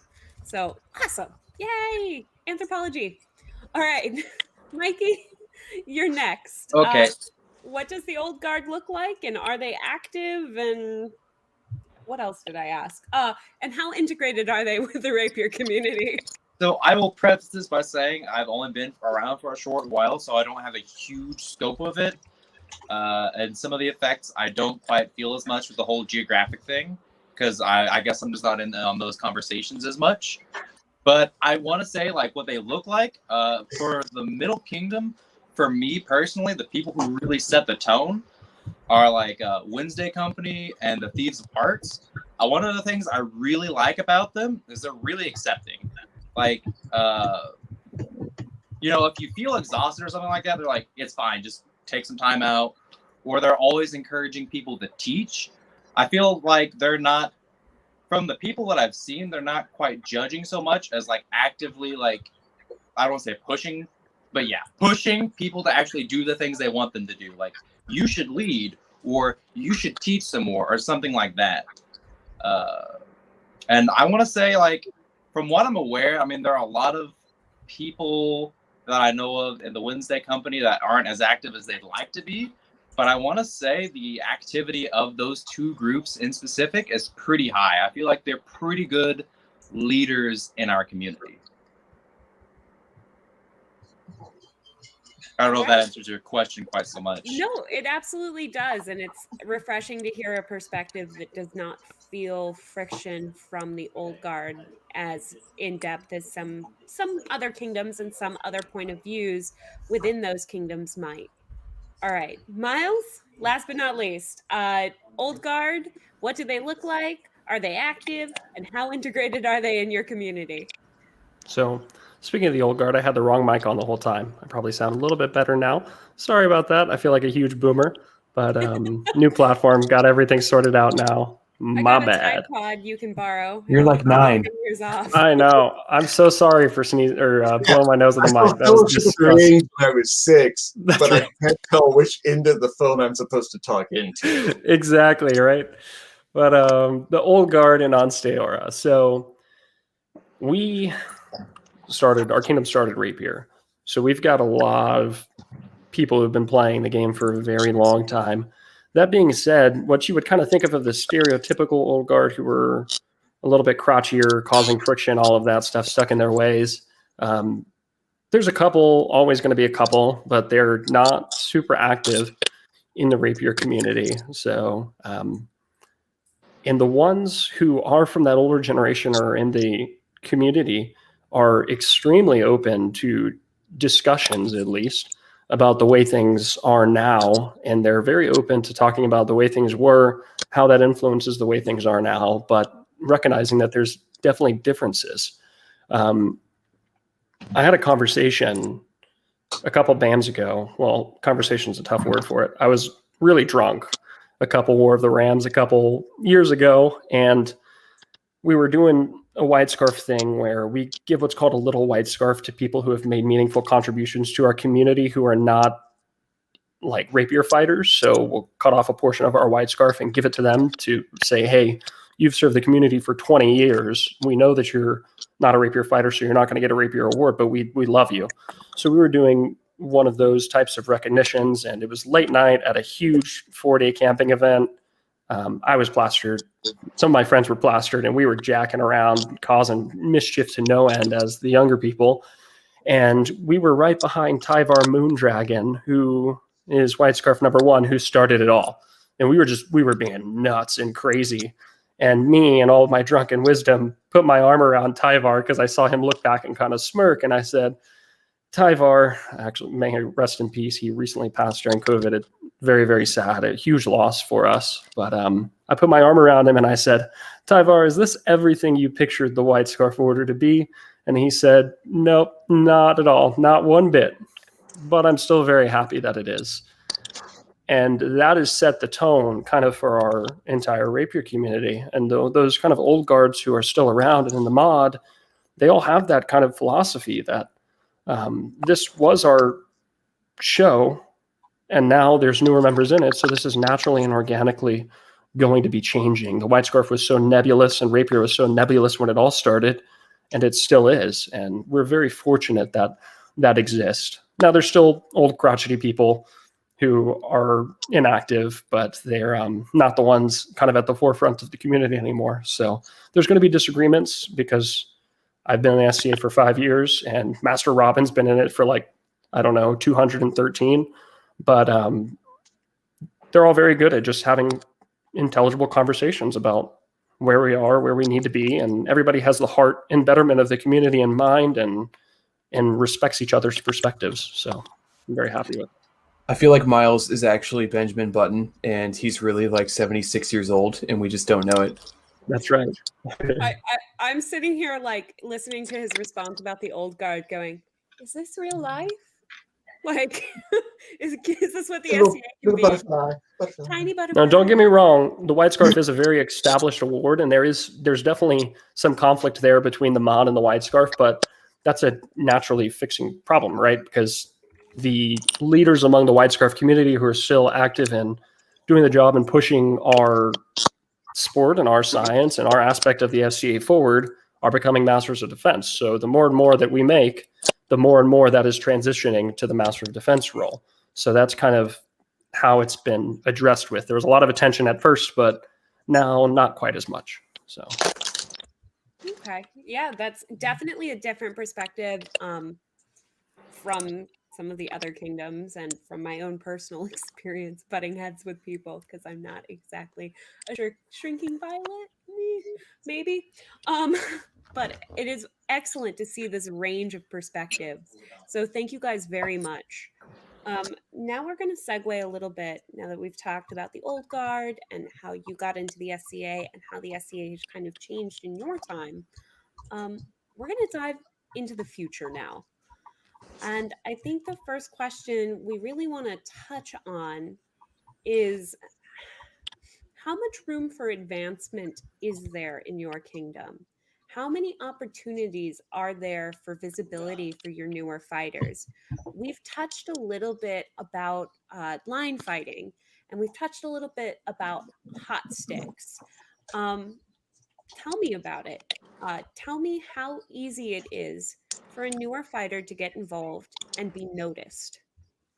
I'm gonna start with Jacques. Oh no. There's so many different political aspects to that question, because we have, at least from the Atlantean perspective, we have baronies with many opportunities for rapier fighters, both melee and as individuals. And then we have our houses, who it feels like are at war sometimes, except during war, and we have to work together. And there are all of those different pieces there for us to either be a unit commander or learn more about tactics or lead portions of practice and that type of stuff. But we often struggle just with the retention piece, to be honest. It's getting those warm bodies engaged and staying and wanting to do the thing for long enough that they can reach a level of advancement or have that interest too. I think it's really rare for somebody to raise their hand and say, hey, I want to do this and go to the next level in a community with so many folks that have a range of experience and have been unit commanders or led a ton. And it's hard for them to actually stand up and say that. So for us, it's just been focusing on getting them involved as an integral pieces of the community and helping them out so they can step up when the time comes. Because on one side, you don't want, quote unquote, glory hogging, but on the other side too, you don't want to take somebody brand new and just say, all right, here are 10 people. They're going to do exactly what you tell them to. Good luck. If you need me, I'm going to be over there having a drink. And, so we're constantly fighting with that dichotomy. And I wish I knew the answer. That's part of the reason why I'm on this panel, is because there's a lot of smart people all over the US that can maybe help us figure out that one. So we're really happy to have you as well, because I know Wistric and I have both learned a lot from just talking to you guys about things as mundane as social media platforms and things as kind of ephemeral as talking about how the kingdom approach to melee has changed. So we're learning from you. Don't sell yourself short, Jacques. Down to the poop jokes and the cursing. Thank you. I appreciate that. And we appreciate group jokes and cursing. Yeah, no, we really appreciate it. It's on brand for us. Yeah. We need to hit those targets so that YouTube will love us. Anyway, I'm just kidding. Okay, I'm gonna jump over to Mikey with this question, which is: how much room for advancement is there in your kingdom, and how many opportunities for visibility for your newer fighters? So, to answer your first question, I feel like especially in Melee, there's a lot of opportunities, because I know a lot of the XOs and COs, they're always scouting out new XOs and COs. I mean, I was thinking about doing it at some point, but I haven't been in there that long, and I feel like I need a lot more experience before I actually step into more of a kingdom leadership role. But I know they're actively always looking for more leadership opportunities, at least as far as I've understood. And then your second question was, do I feel... So the visibility thing is really interesting. I feel like you can definitely be a good fighter, but a lot of the time it can be a who you know sort of thing, right? Because I personally know someone who is a really good fighter. They're very technical, and they're a really nice person, but they aren't really popular, if that makes any sense. And I feel like popularity really kind of detracts at some point from, how someone should be progressing as far as like awards or like any sort of leadership role, if that makes any sense. No, that makes perfect sense, because a lot of this is a visibility problem, and being popular means you're visible, for the better, for the worse. Like, you can be infamous at the same time, you're still Yep. famous. All right. Thank It's you like very more much. famous. Hashtag Wednesdays. Okay. No, that was bad. That was really bad, even for me. All right. I'm going to jump up to Miles real quick on this one. And same question. Yeah, so as far as advancement pertaining to melees and stuff, I think the first step that we have to provide is make sure that they're having fun in the melees. And then the big issue that we have is if somebody expresses that they're interested in commanding, is a ton of people jump in their shorts and we're like, oh, that's so awesome. We love that, blah, blah, blah, blah, blah. And then they kind of scare them away from it. Like, no, don't information dump on them. Like, one person talk to this individual, and one person tell them what they need to know, and let's give it in bite-sized chunks and not overwhelm them to where they think it's way more complicated than it actually is. So having quality instructors for that, and same thing with the rapier community at large, having quality instructors that aren't going to overwhelm the students is critical in order for the advancement of students and just participants in our organization as a whole and in our activity of rapier. So that's huge. As far as recognition is concerned, visibility is always going to be a challenge, but representation is at the heart of this discussion and visibility. Representation needs to be the responsibility of all of the populace, and specifically the members of rank in local areas. They need to be the ones who make the people in their groups visible. So if you know that there's a newbie in your local group, you need to be bringing them to the event, telling anybody that you know that has similar interest to them, putting them in contact, kind of doing that network for them, that you use your establishedness in the organization to benefit them. That's one thing that I benefited from big time, was that I fell into contact with very established players from the beginning. And they drove me around the entire kingdom because I was a college kid with a bunch of time and no money. So they drove me everywhere, all over the kingdom, and said, "Hey, this is so and so. You need to talk to them about this." And a lot of times it wasn't pertaining to rapier. A lot of the people that are in my household, I try to do that for, no matter what their interests are. If they're into underwater basket weaving, I try to find somebody with a similar interest and put them into contact there, and then make sure that what they're doing is visible to the rest of the kingdom, and make sure you're doing stuff like, if they do receive recognition, make a big deal about it by posting it to the social medias, etc. If they're doing great work, great artwork, or they're showing up to a whole bunch of fighter practices, take pictures of that and post it on social media, etc. Representation is at the key of visibility, and it's everybody's responsibility to make sure that anyone who's engaged in activity and is genuinely putting their time and their soul into it gets represented, and that others notice in the organization.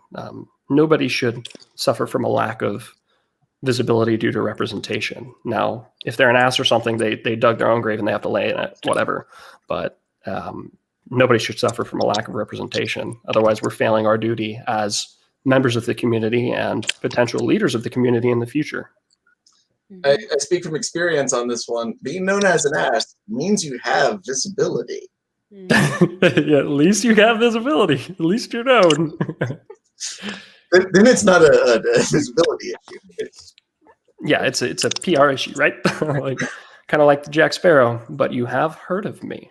That doesn't mean we're going to give you an award, especially a peerage. So, yeah, infamy. We're back. We're back full circle. All right, Livith, would you like to? Yeah, I think there's a difference that we have, like, when it comes to Baronia level versus Kingdom level, and I think it also has a difference. Like, there's a different approach in terms of seriousness. Like in Barony, when we're having a melee practice, I try to be like, okay, we're gonna let somebody else command now. We'll just let a different person command. Try it, see if you like it. It helps you learn something. It helps you learn like what other people in the field are seeing. It helps you learn field awareness and a bunch of awesome things. But when it comes to a kingdom level, like we're at a larger practice where everybody's like, we're serious, we're getting ready for war, or let alone an actual war, then trying to say like, hey, like I need some, like deputies for command, and calling on new people, because I try to identify, who's good at that and who can start learning those sort of things. But there's also some tension where they may not get the visibility and the opportunity to learn and even get to be recognized in a position like that, because when people are taking it more seriously, they always want the more experienced people to have those opportunities. Like if I'm on the field calling for, needing another commander, there's going to be, 3 to 5 seasoned veteran commanders on the field who would be great choices. But what if there's 10 new people that might learn something new and might grow our whole kingdom by getting that chance?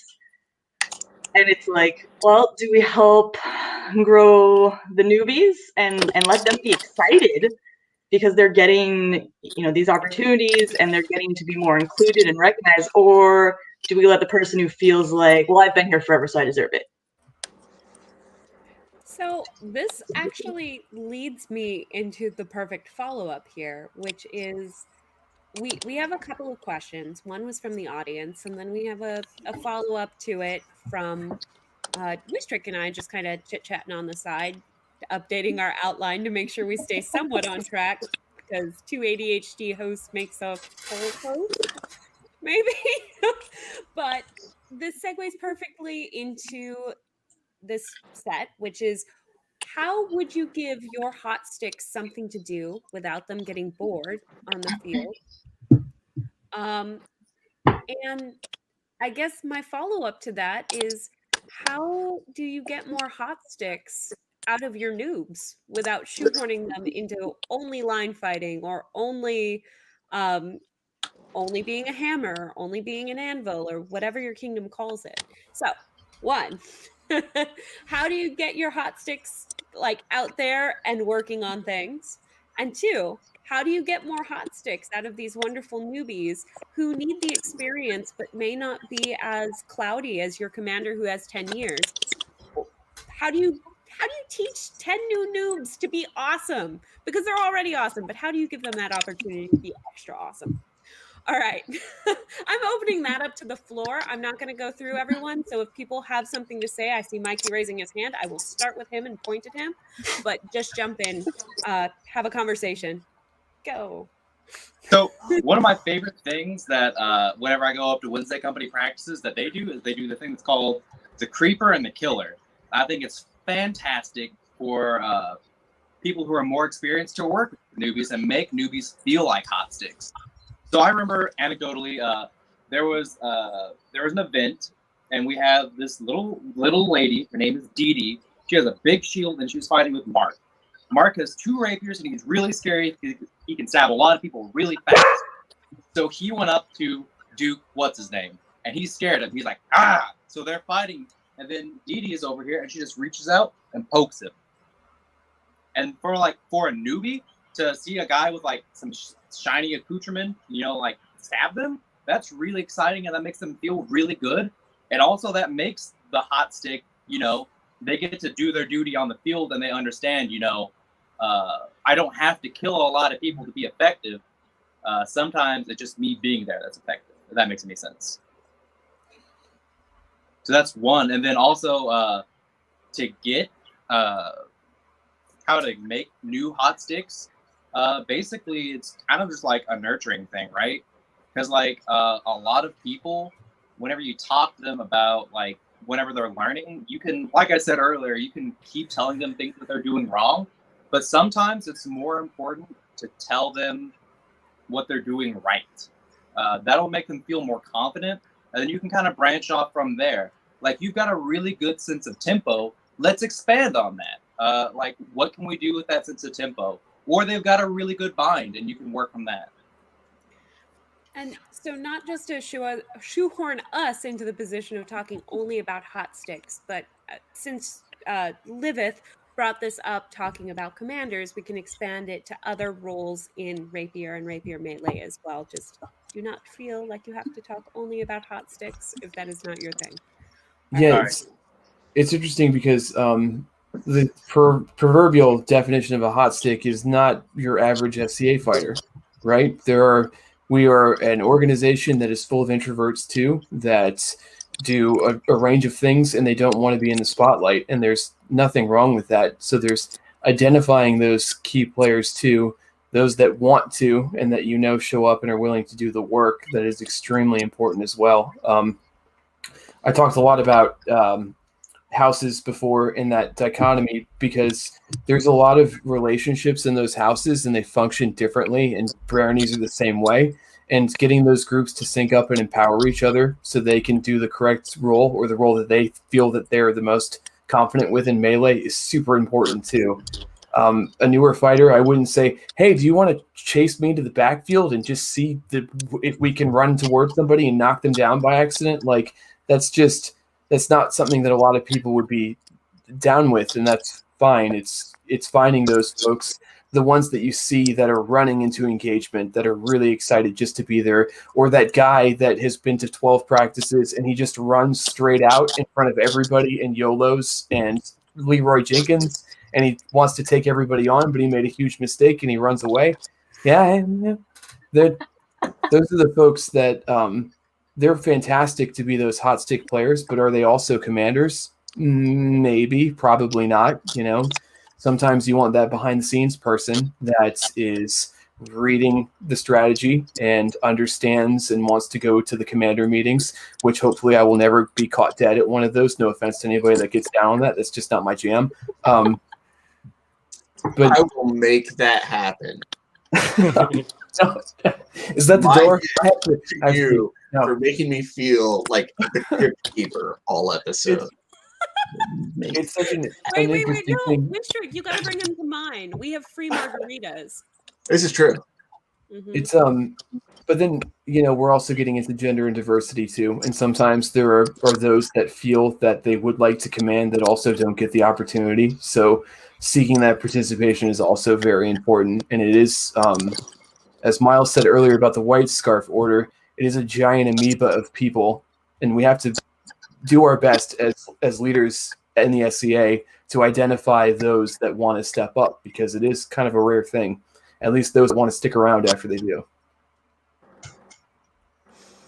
Yeah, I agree. And as far as like getting people to be hot sticks or be X being anything that you want them to be or they want to be, what it takes is really an experienced person with doing that, kind of mentoring them. But in order to do that, they need to understand what they do, how they do it, why it's effective, and then how to effectively communicate that to other people. And that takes a good deal of self-analyzation, external analyzation from other people, kind of watching you do what you do, etc. So for instance, if you've got a really seasoned anchor on a melee field who you see this person just is like an earth fighter, they're over there like King Boomy from Avatar, just standing their ground and not moving, and everything that comes near them dies, right? Take that person and find out if somebody wants to be something similar to that, if they want to be an anchor in a line, like they're defending a point and nobody's getting past them, take that person and connect them. That goes back to some of that representation thing. Connect them and then have them just ask questions about how they do what they do, etc. It would be great if that individual would kind of self-analyze and be able to verbalize and teach that. And we should be challenging them to kind of analyze, to do what they do, and encouraging them at these type of kind of classroom settings and educational events. I don't know if you guys have them, but we have them sometimes where we've got War College, where it's just classes about melees, and we have something called Sable Legionnaire now, where it's just classes about melees, and then the second half of the day you actually fight a whole bunch of melees and hopefully use what you learn for the better. But those are really the environments that you communicate those tactics and how to be whatever they want to be. And at that point, it's just learning the individual's interest on what role they want to play on the melee field and connecting them. Same thing for if they want to be an elite singles fighter, right? You get them to somebody who is an elite singles fighter. That elite singles fighter has to understand what they're doing, why they're doing it, and be able to communicate it, right? Or they're able to, like a good sports coach, they're able to analyze the elite fighters. Say you don't have access to one at a local level, they're able to analyze the elite fighters, see what they do, and then be able to communicate that effectively to whoever desires to kind of be that thing. So that's kind of the approach that I take to it. Is there needs to be more mentorship in the SCA, and that requires representation to connect the individual who wants to be with the person who is. That's interesting, because I think there is a big push for that, particularly in Caid. Like, a lot of people are like, well, I need somebody to teach me. I need to know what to do. I need a mentor. But I think there's also, to the question of like, oh, how do we make more hot sticks? Like, I don't want to make more hot sticks. I want to make whatever people want to be. I'm not going to shoehorn somebody into a particular role. If I've got a tall fighter with long arms and long reach, oh, they might be a hot stick, or they might not. Like, I'm not going to force them to play that part. I have fighters in my unit. I have a fighter in my unit who she's like 5 foot tall, and she is just a walking shield. And I could send her with anybody, and they will live. And it's an amazing role to play. But nobody wants to play that role. Everybody wants to be a hot shot. One good thing that we use 2v1 drills in a bear pit, you have two fighters that are fighting one fighter. The fighter that kills the one fighter then becomes the one fighter, and the two fighters kill them. And you can immediately find out the type of fencer that's involved, again, if they're safe, and what their style is just by working off of that, because you can identify synergies, figure out how aggressive they are, figure out how visually and verbally excited they get when they become the one and get to make the two dance. It's also a great teaching tool too. Sometimes we get sewn up in this idea that, hey, let's have a 5x5 or a 5 versus 5 and see what happens, and just do this over and over again. And sometimes you don't see people's talents for what they are when you're just doing those square pegging around hole situations. Yeah. Definitely. Yeah, I completely agree. It's all about finding what an individual is interested, specifically to rapier, but that applies to the SCA as a whole too. A lot of times when I'm at demos or anything, the first question that I ask somebody is, well, what are you interested in? What made you walk up here? What did you see that you like? And discuss that with them. It's the same thing on the rapier and the melee field. Is you can say, okay, well, but what made you want to do a melee? What do you envision yourself doing in this massive battle? What do you love about it? And if they say, well, I like going over there with the 3 best friends and staying in our clique and just going to battle together and staying together no matter what. Well, that's a good person, like you were saying, to kind of be the shield, etc. But that requires communication with them. And I think that that's a part that the SCA fails at sometimes, is a lot of the people with rank occasionally will not have those kind of engaging conversations with not necessarily lower level fencers, but beginners who haven't been around as long and don't have the visibility or the recognition yet. And we need to be. It needs to be a giant campfire where we have open conversations with everybody, and not just kind of a top-down dictatorship of the senior general's wishes, etc. You mean like a monarchy? Yeah, yeah, like a monarchy, right? And I was going to add into the other part of the question of like, what do you do with the hot sticks? Is I give them responsibility. I give them those new people. I'm like, okay, you know what? Like, I know you can do your job. I know you're great. You don't have to convince me of that. Here, take these 2 new people with you. Take them with you on the field. Guard them. You guys go claim an objective together. Find something for them that utilizes their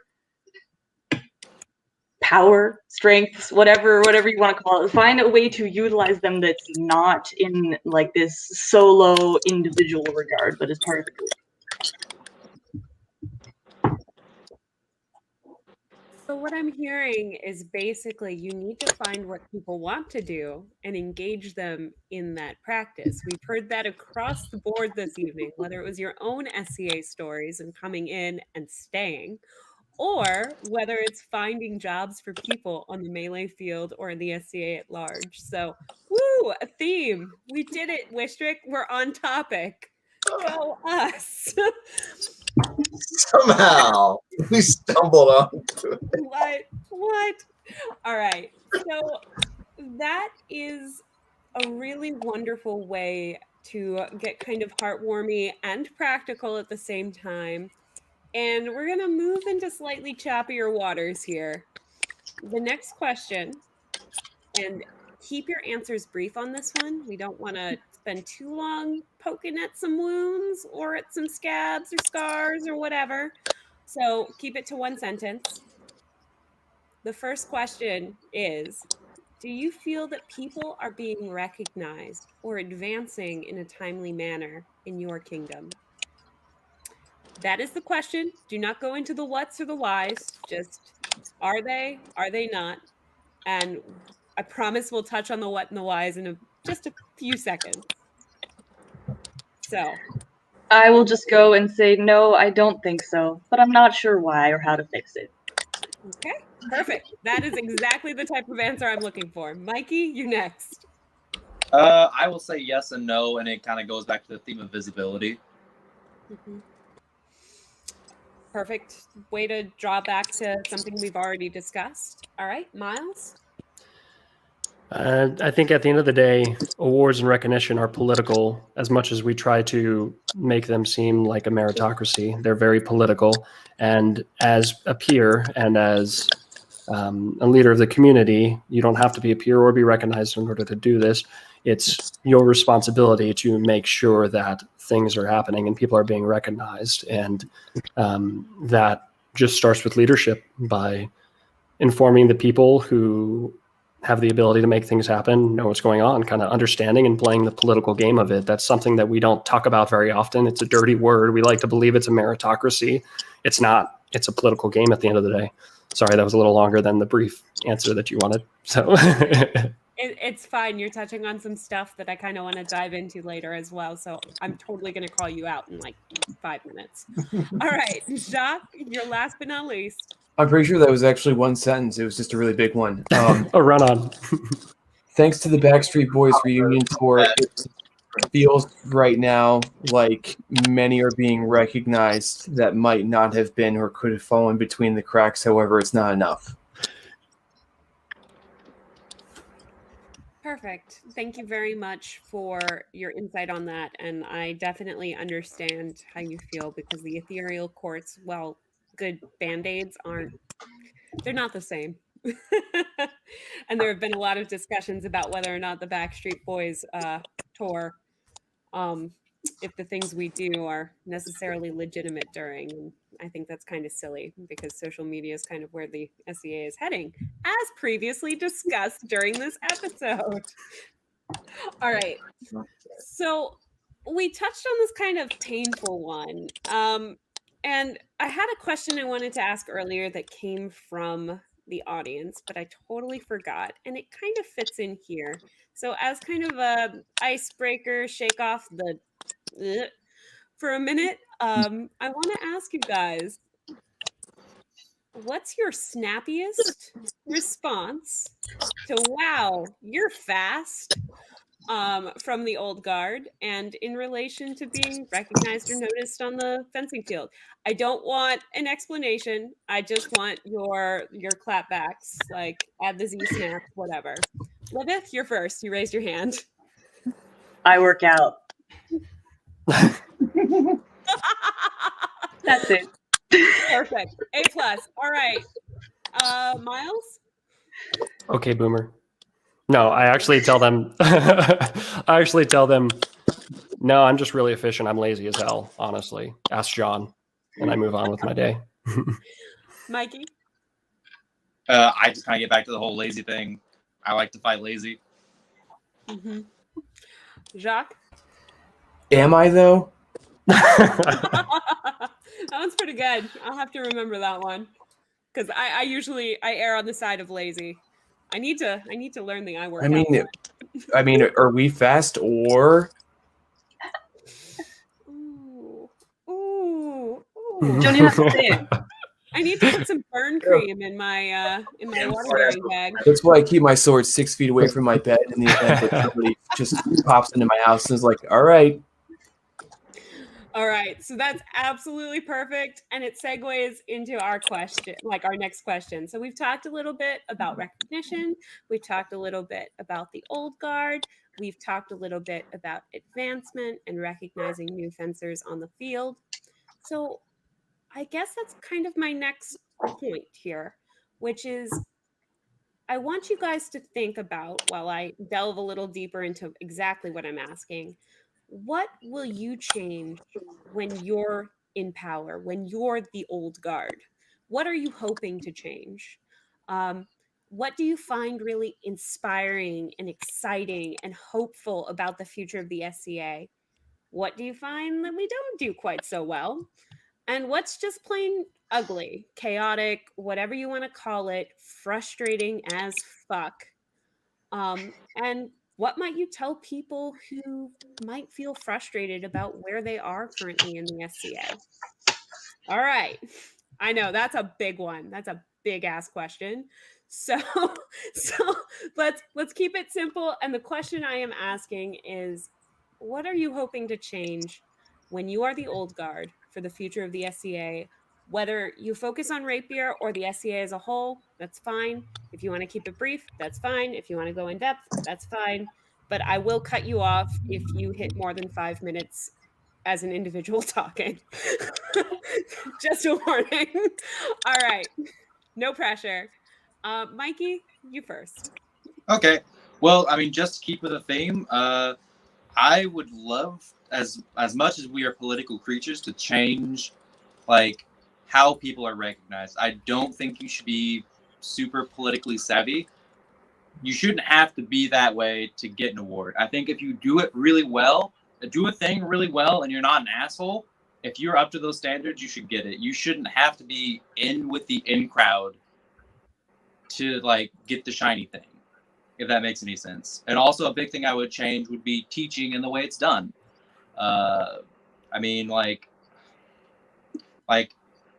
just teaching between different genders and understanding, the different physicalities and how things work differently for different fighters. And also, just more positive reinforcement and not being presumptuous and being like, you need to fix this, this, and this, and this, if that makes any sense. That makes perfect sense. Is there anything else you'd like to add, or should the thing that I find inspiring is, without getting too anecdotal, the first experience I had with Melee was foam fighting, and I drove 3 hours to an event, and immediately everyone scattered, and I was on a field by myself, and I didn't have fun because I died, and I didn't kill a single person the whole time. One of the things I find really inspiring about the SCA is the first event I went to by myself, which is the second event I went to, someone immediately came up to me because they recognized that I was by myself. And they're like, hey, do you want to hang out? Do you want to do this thing? And whenever I get to the field, if I'm with no one I know, people will be like, hey, come fight with me or something like that. I really enjoy the inclusivity of the society. Okay, perfect. Thank you very much. All right, next, let's have Miles. Yeah, so what I think are the biggest opportunities for the society and what I try to work on from a leadership standpoint in the SCA and what I encourage everybody to work on whenever they get the chance is recruitment and companionship, representation, and education. So recruitment and companionship, doing effective demos in places where it's highly visible and highly likely to yield participants. Companionship is a huge part, and it should be linked to recruitment. I'd see them as one and the same thing. If you're recruiting somebody, you need to find them a companion in the SCA. Otherwise, you're never going to retain them. They need to have a friend. Sometimes that friend isn't you. It's another person with interests that align with them. And everybody in the SCA is in here because of friends that have become family. That's what you need to set up for this individual. That's one of the things that I try to change. I have a household full of young persons here. Obviously, everybody that we recruit at demos and whatnot doesn't fall within that household of young people because sometimes they're not young people and don't enjoy partying until 4 a.m. at a loud-ass camp. And that's okay. I'm going to find somebody who's more their speed, connect them, and let them form that companionship with them. Representation, anybody who I'm involved with, anybody who I see in a community who's doing something great, I want to speak out about it. I want to make sure that people who do similar things to them, who have the awards and ranks, I want to make sure that they know what this individual is doing, and I want to put them in touch to be able to assist them and kind of mentor them. And that brings me to the last point of education, whether it's fencing, whether it's sewing, any service, anything in the SCA, everybody deserves to be able to learn from people who've been there, done it before, and achieve recognition. It's critical that we educate. We're an educational organization. It's critical that we educate not only on the actual activity that we're doing, but the current system as it is, because it's the new persons and the new blood coming in that's going to have ideas to change things. And really educating them on what is happening now will help them, one, achieve recognition, because once they realize that it is very political, and yes, you can totally deserve the award and not have it because of stupid politics. And two, it's okay to be frustrated. It's very normal to be frustrated about that. This is how I dealt with it. This is how these are options that I am giving you to deal with it. These are how I combated it. And let's just not pretend that it doesn't exist. It does exist. People get frustrated with our award system, and they need to be educated on that. In addition to all of the activities that we do, people need to be educated on the state of the game and the way things are working, and et cetera, as it is. Because if they don't understand the way things are now and why they are now, then nobody's going to generate any meaningful ideas that can move the society forward to more of what it needs to be. And that's my soapbox. There you go. All right. Well, I'm going to pass the soapbox over to Livith. I forget the question. So the question is, when you become the old guard, what will you change when you're in power? I remember now. It was a little long. I'm sorry.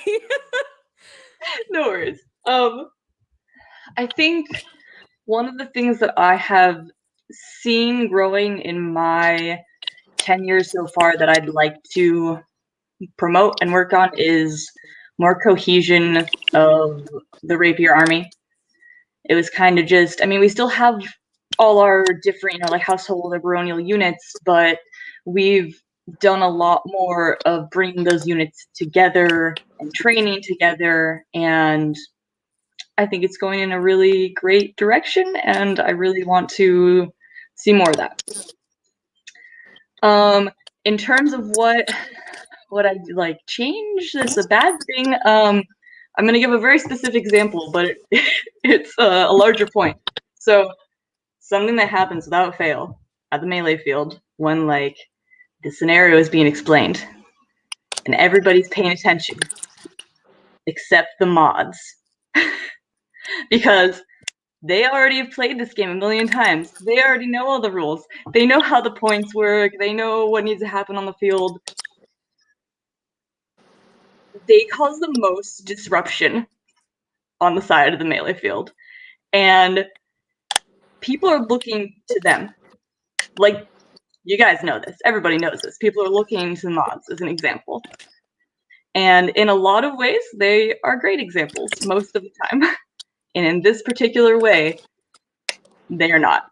And it's just this streamlining. Like, people complain that, melees were supposed to be done at this time, and things have been going long. It's like, well, streamlining things, more efficiency, like less having to explain the rules 3 times because the people that we look to for leadership aren't paying attention. That's my snideness for the mods. Yeah, that's a problem at Hull, and it's the same thing that you see in court, where there's a big group of peers in the back making a shit ton of noise, and we just get bored, is the bottom line. We get bored. And we should stay engaged and help people, etc., but we get bored sometimes. I know that when I started introducing small melee snippets every Monday here in the kingdom, I got a lot of pushback, like, why do we need to go over these basics again? Why do we need to do that? And I'm like, because you're not the only audience, and some of you need reminders. So I feel you there. Preach to the choir. All right, Wistric, take it away. I will be right back. Jacques, your turn. So mine's. Oh, what were you saying? No, if you got the question, if you remember the question, I don't have to repeat it. Mine's really simple. Let's teach skill. Let's not teach tall. Let's not teach left-handed. Let's not teach gender. Soapbox. I'm a 33-year-old white guy trying to say this to a largely bunch of white guys, but let's teach skill. I mean, we've been doing this for more than 20 years now. We have decades of experience. The thing that I guess bothers me the most is when I see folks that are like, oh, well, you're just, you're this type of fighter, so you should do this, or just trust me because this thing works. I can't really tell you why, even though I've been doing this for over a decade, but you just trust me, homie. And that just doesn't make any sense, especially when we have so many resources of books on how to fence well that have had volumes made after volumes and then volumes based off of those volumes because people weren't dying in the 16th century and they were using this stuff correctly. So it's really interesting because we can keep it so simple too. I mean, ask yourself, everybody on this chat, how many people at your practice know how to lunge good to your own definition? Now ask yourself, what is your definition of lunging good? Then ask yourself after that, should we be lunging in melee? And if so, how can we optimize that as fencers? It really does bug the shit out of me, though, to see us have such a strong historic foundation in the age of the internet and not be able to use the most basic resources to teach people to do stuff good, regardless of height or gender or any of that stuff. I specifically picked the most difficult, strenuous, stupid style of fencing in the world from the 16th century because it looks dope and you can dunk on people, and because I wanted folks to see, this shit works well if you just read the book and you just don't pick out the picture and you teach the person how to do the thing right. And I don't know, maybe it's too simplistic of an approach being a newer person, but I've done martial arts and I've done team sports, and those little things, they are what get you the win on the melee field. They're the people you depend on in the line that can lunge and then also defend themselves at the same time. They just don't yeet themselves onto other people's rapiers. They identify holes and they can break up the backfield, and they understand how tactics work because there's bajillions of books about it. So let's do and rely on the data. I do Fabris, by the way, for the person that just wrote. So I started like this, and I literally bend my body this way when it's time to kill somebody. And it's sometimes I get blasted in the face for it, but most of the time it works out pretty good. Oh my goodness. I really appreciate the comments that apparently we've figured them all out. And thank you so much, Jacques, for your input there. I apologize for taking off for a second there, but I definitely agree with you that cutting back to the basics and teaching the skills themselves for each and every body as they approach is something that's very, very important in martial arts, and something that the SCA struggles with a little bit based on the quality discussion we had earlier, but maybe we don't have to. Maybe there are some better ways to implement some of these newfangled social media apps and whatnot to teach people and get people connected with the people that they should be learning from. But anyway, I digress. That was my soapbox, my shouting at clouds, and this is all about you guys. You're silver. my silver. Oh no, no, ew. He was a racist. Yeah, he's awful. He's just awful. Oh my gosh, which reminds me of something we should definitely talk about in the Zoom call. But anyway, by the way, reminder everybody, there's a Zoom hangout after this that I'll post the link to, where we say the things that we aren't willing to say on tape. Which is a lot, surprisingly, considered how unfiltered we often are here. But so we talked a little bit about what you'll change when you're the old guard. I want to take our focus in a little bit closer to where you want SCA Melee to go. We got a couple of questions from the audience about things like cut and thrust melees and RBGs and spears and whatnot. And people want to know your thoughts. Where do you think the future of SCA Melee is going? And we are almost breaking our time record, so I would beg that you keep it semi-brief, but if you can touch on RBGs, spears, and cut and thrust, that would be a bonus. And if you and we'll do the final part of that question as soon as you guys have done that. No small feat. Small feat. All right, I'm going to start with Jacques this time since I keep putting you last, and I'm so sorry. You're just in the bottom corner there. That's okay. I just burned through all my adrenaline talking about the things that upset me in Melee, so this will be a relatively quick one. Yeah, and now he's done. It was funny, too, because Wistric was like, oh, we have a Zoom where we're going to talk about things that we wouldn't say because we're recording this. And I was like, oh, shit, we're recording this? But really, no. I warned you like 5 times. It is in writing 5 different times. I'm a millennial. I can't read good. I'm a millennial. I'm a millennial, but I'm a millennial. I tweet 130 characters. So Melee is going to drastically change, and I think that all iterations of it I'm excited about because there are other organizations that might beat us to the punch, and we should steal them all for the sake of the SCA.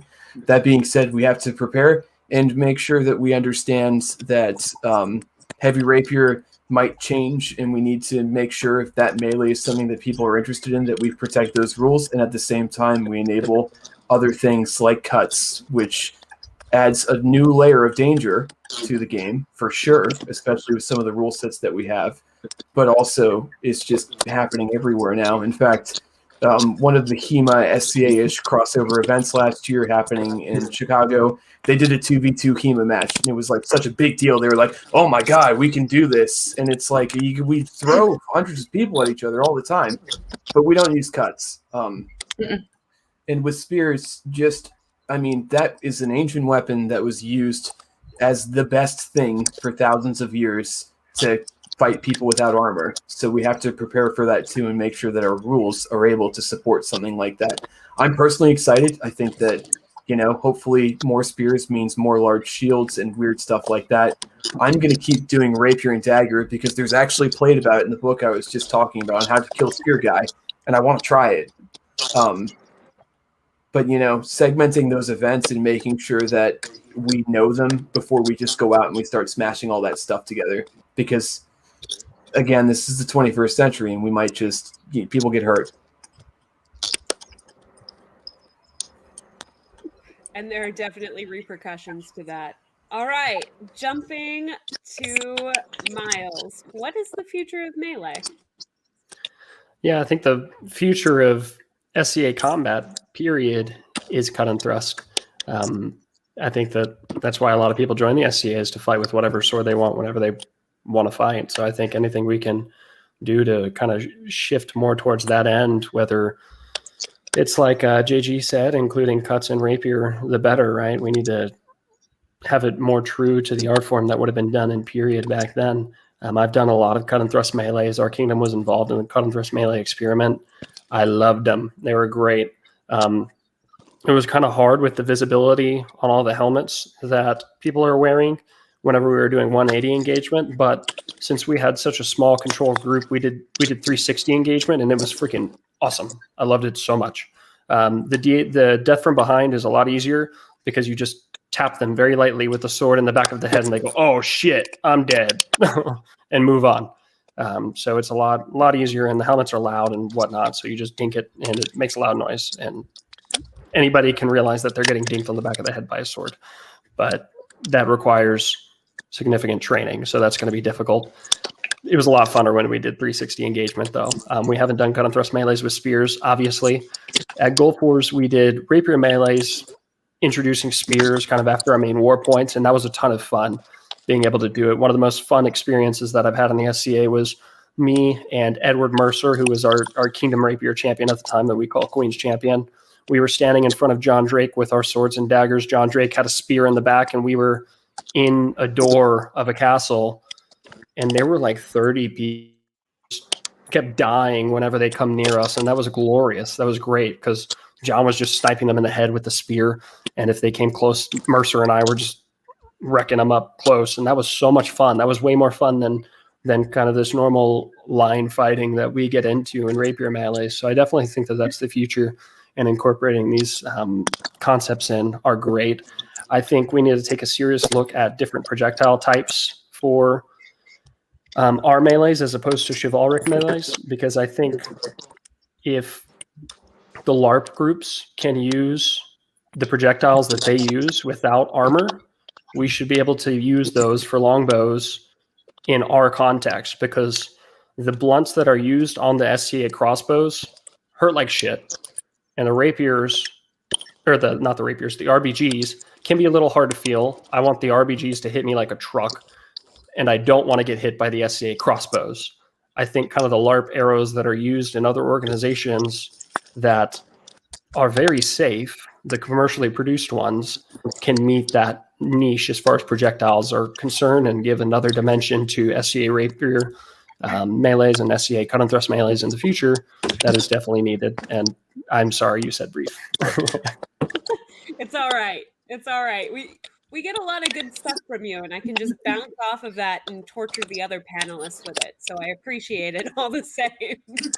Speaking of torture, Livith, what's the future of SCA Melee?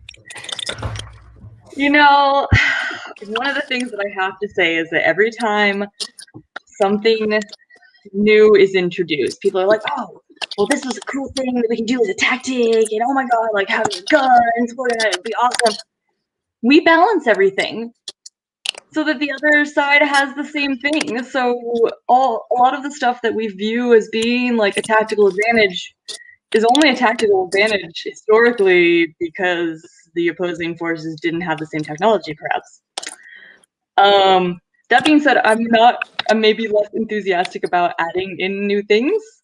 I feel like we kind of, one of the things we say is two weird things during melees. is there's already so much going on for people to keep track of on the field. People can barely keep track of an objective during a melee to begin with. And then I'm supposed to trust them also to be doing cut and thrust.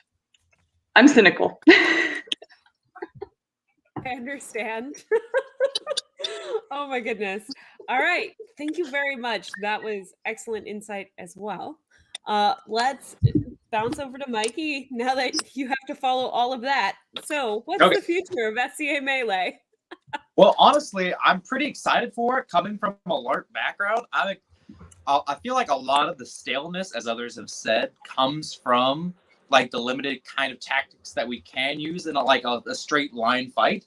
So the fact that you can like cut someone or use a spear really like helps make things more fluid, if that makes any sense, tactically. And also like having spears, it'll help break up those lines. And also guns. I like guns. They would have had guns in our period.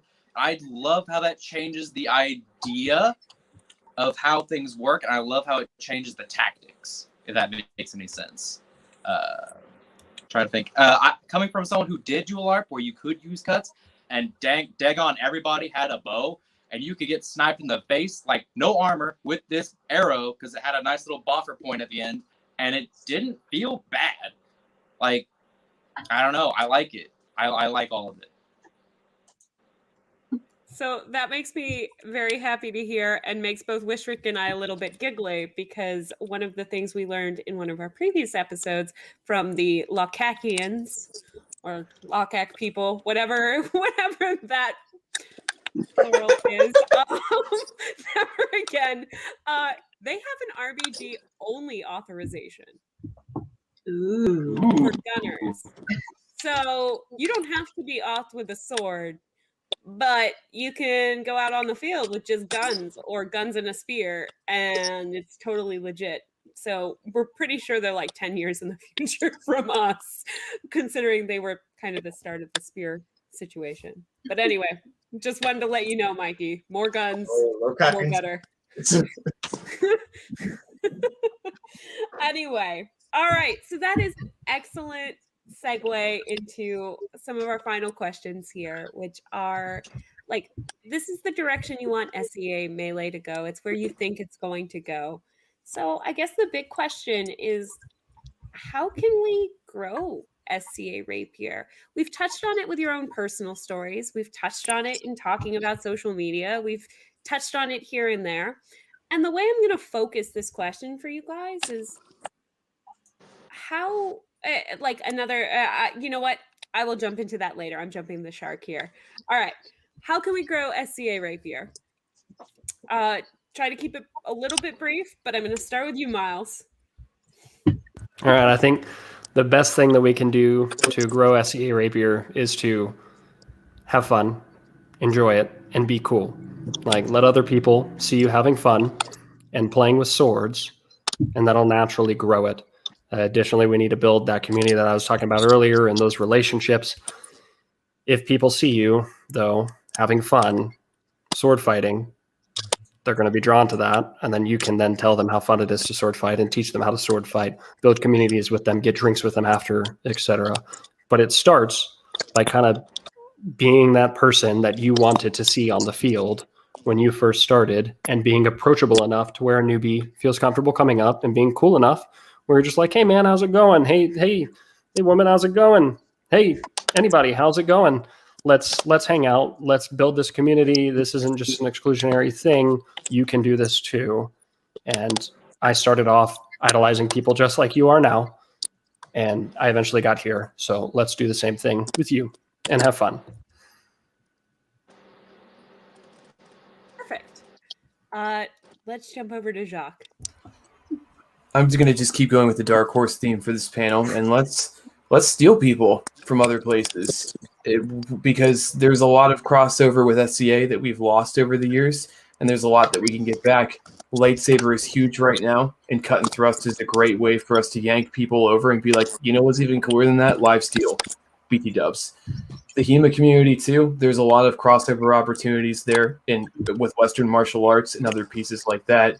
LARP especially And, you know, as costuming is getting better, especially from an SCA perspective, we know this stuff so well and the quality is so fantastic. It's a LARP dream, right? And getting folks in at that level is super important. The biggest event that we have on the East Coast is AwesomeCon, and we have a Shire that really rocks it every year. And those pieces are just so instrumental to bringing in more folks because, you know, you think creative anachronism, and you think, 16th century history's boring and that's old. And it's like, well, you know, get in touch with your inner child or teenager who loved that stuff, reading about ridiculous things that happened over the years, and go and make it a thing.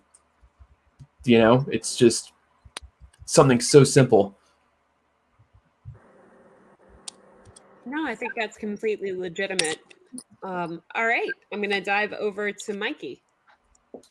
I mean, really, nothing that anyone hasn't said before. I mean, on this question, it's mostly just like engaging people, making them feel like they're part of a community, and not just like bogging them down with learning, if that makes any sense. But learning is important, but I mean, like, feeling like you're part of something, like appealing to that person's personal values. Like for me, it was the challenge, like giving them that challenge, or if they really like that, like hook them up with people, you know, just knit them into the community. And like more than that, be more than just a fighting community or a sewing community. If you have a pool and you feel like inviting people over, pool parties are really fun, and they make you feel like, you know, part of the group.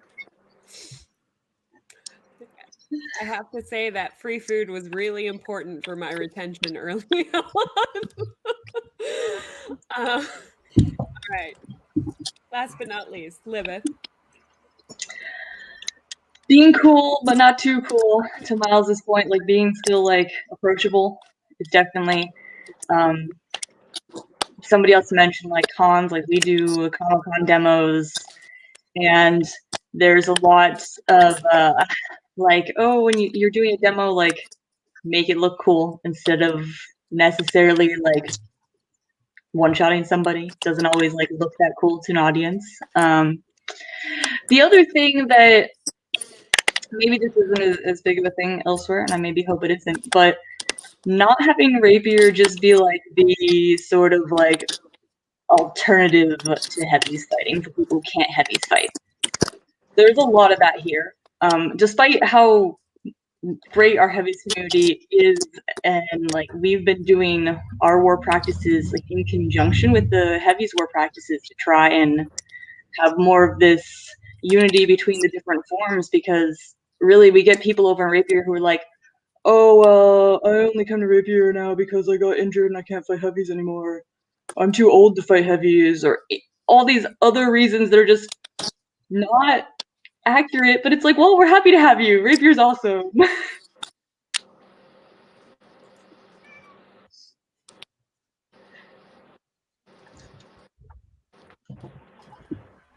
You're muted. I know, I muted because my cat was telling us all about it in the background, and I didn't want you guys to have to explain meowing randomly. But I think that's an excellent way to conclude this.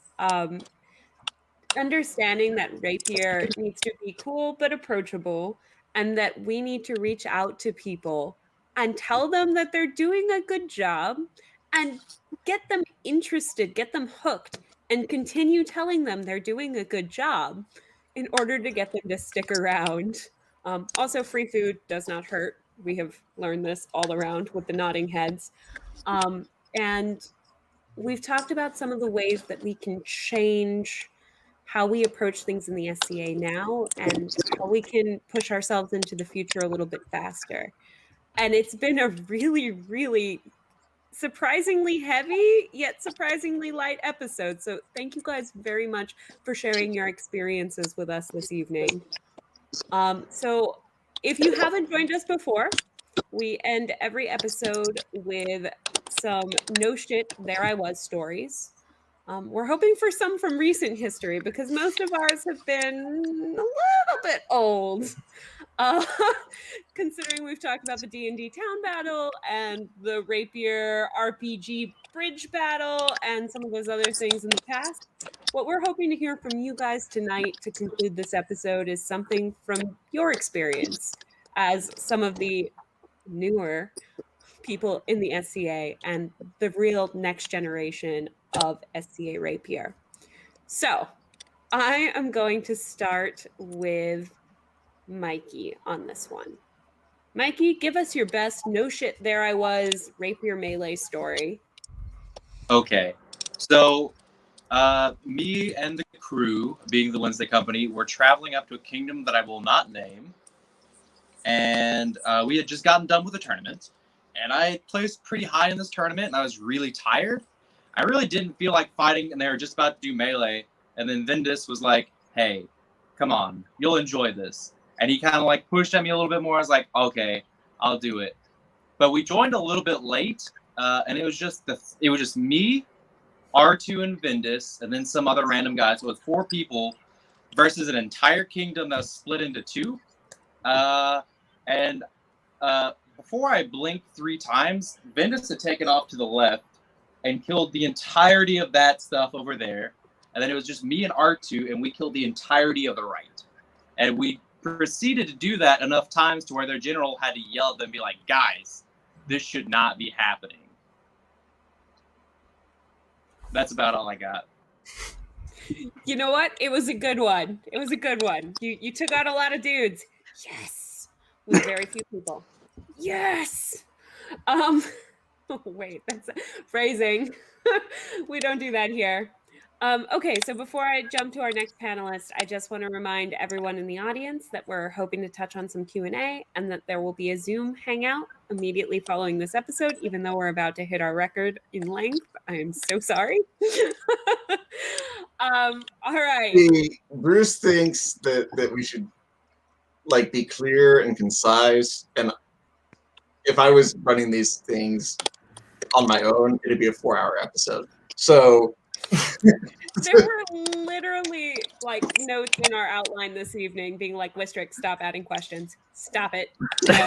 No more questions. Enough questions. They touch it. And then Wistric wrote, I think we've covered this sufficiently. And I just went, yes. All right. Apologies. So, reminder, Zoom hangout after this and a quick Q&A. I'm posting the link now on our Facebook page. Perfect. All right. Jacques, you're next. No shit, there I was. Oh boy, this is a goodie. Pennsic 2019, I was relatively new to the rapier scene, and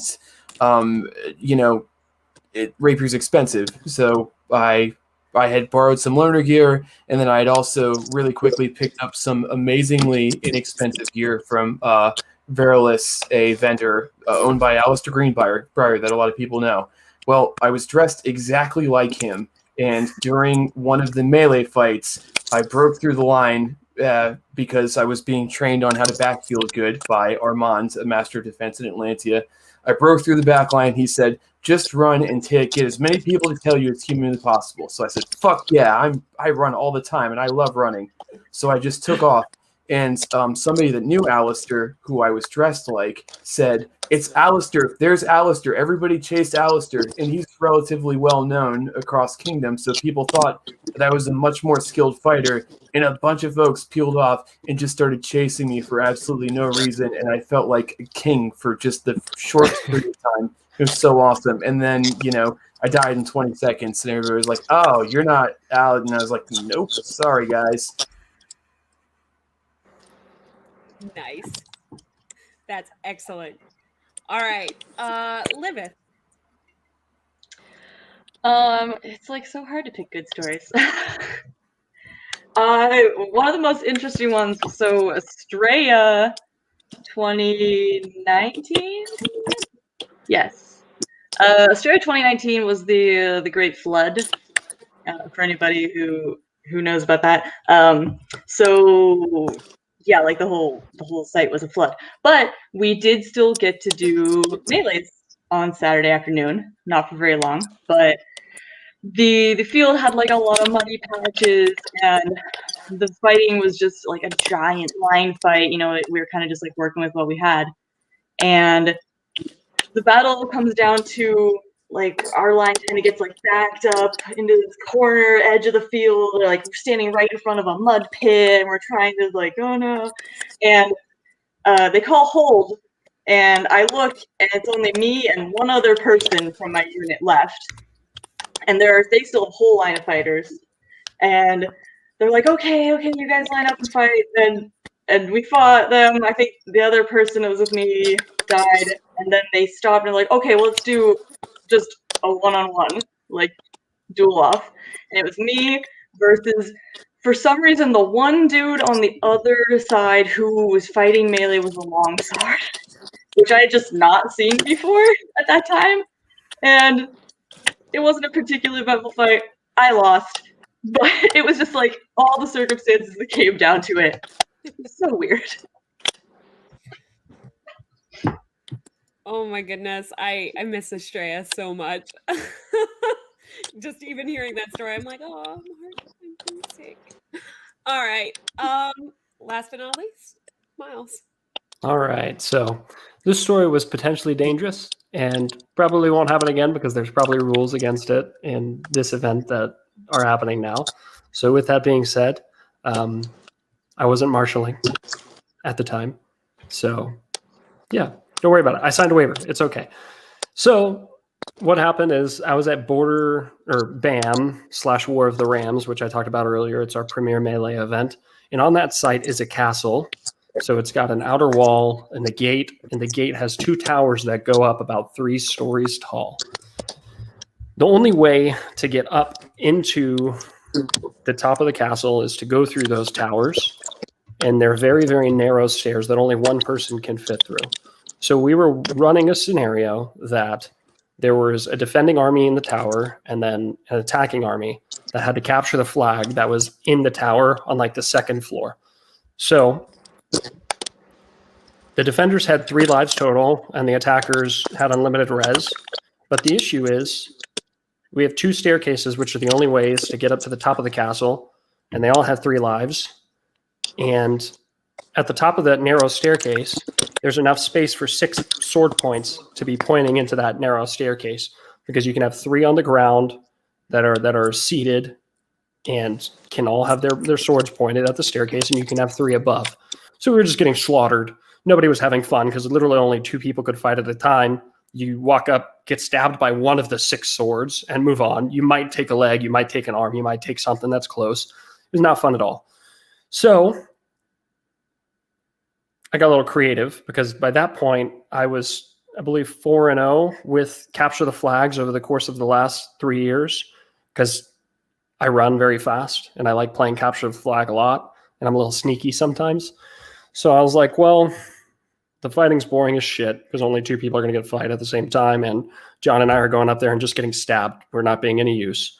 So we started climbing on the castle walls, and we were attacking people in kind of the overlook, which is on the 2nd floor. So we were on the castle wall fighting people who were on the overlook and through the window of the towers, because we could stab through the window of the towers, until they realized that, well, there's only 180 engagement in rapier melee, so they can't hit us in the back of the head. So we're tired of getting killed by Miles and John, so we're just going to turn our backs to them, and they can't do anything.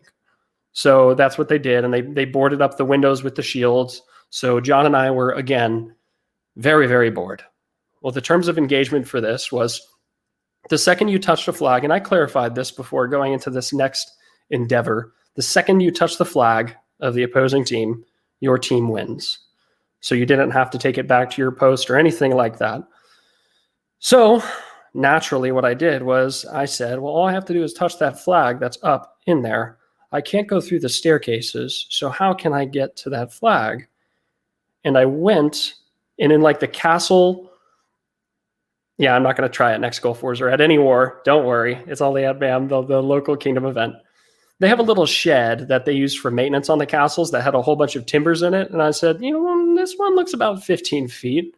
I bet you I can use this as a ramp to at least get to the second part of the castle where it's wood instead of stone, and I can grab things. So I had about 5 people help me take this piece of wood like a battering ram and push it up there. And I said, all right, This is at an angle. Ladders sometimes fall. So all of you just make sure this doesn't fall out on me. And I've got a helmet on, so if I hit my head, oh well, I have concussion padding. It'll be fine. I signed a waiver. I told the marshal what I was doing, and they said, I mean, we didn't technically say that you couldn't climb anything, so we can't technically stop you in this scenario. And I said, hell yeah, technicalities. That's what I love to hear. And so I started climbing, and I had to be very, very quiet. I got up to the start of the second floor where there was the wood. I started climbing, and there was one point between the second and the third floor where I could not reach the nearest thing to grab onto. And so I had to make a choice. And I was running out of strength, right? Because I don't climb buildings every day. So I was shaking like this. And I was like, oh God, I've got to make a decision now. Cardio. I can either let go and fall, or I can jump and try and grab that and probably fall. And so I jumped and grabbed it. Thank God I made it, because everybody was worried about me. And then I climbed up to the top. And when I got up to the top, I breathed again, because that's pretty scary. I jumped onto the third level, and I have a helmet, so I took my little faceplate off because I thought I was about to vomit. And I was dry heaving up there, trying to do it as quietly as possible, mind you, because I was on the third floor and these guys were on the second floor, and they didn't know that I was up there. Nobody knew that I had climbed the tower on their team. So I was just like, as quietly as I could up top, put the face mask back on, snuck around the post, got visual on the flag, jumped down the next set of stairs, grabbed the flag and said, Marshal. And he called the battle.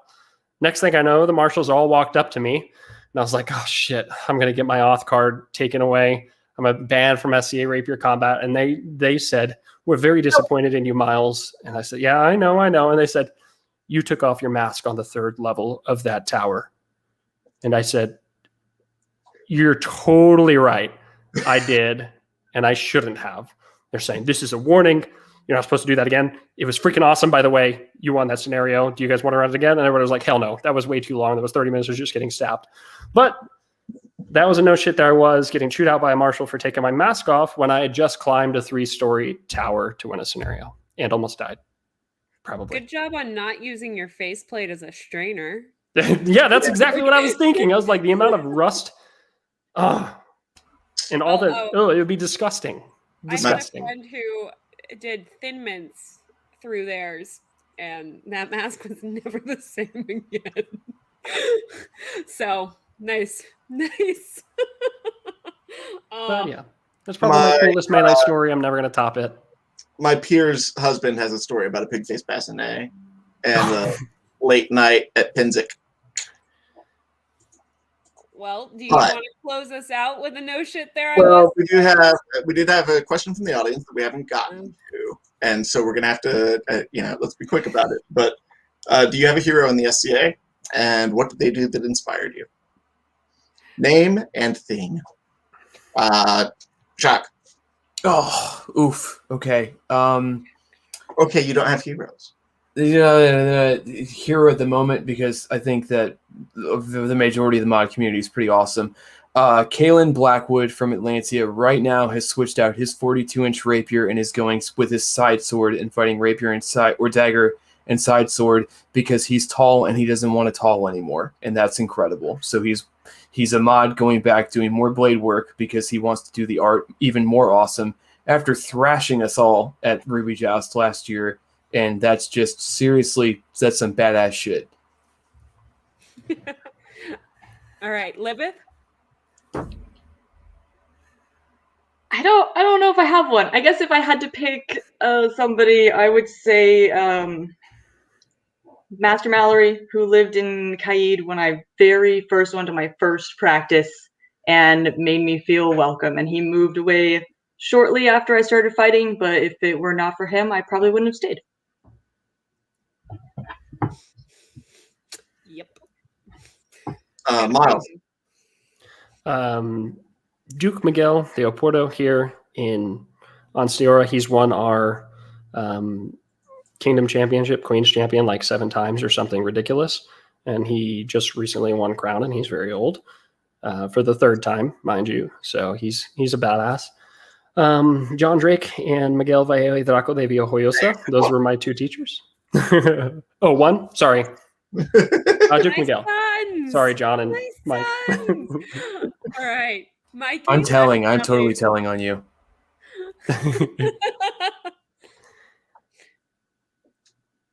Oh, you're muted, Mikey. Muted. You're muted. Hey, how do I unmute? Oh, I'm unmuted. You're unmuted. Woo!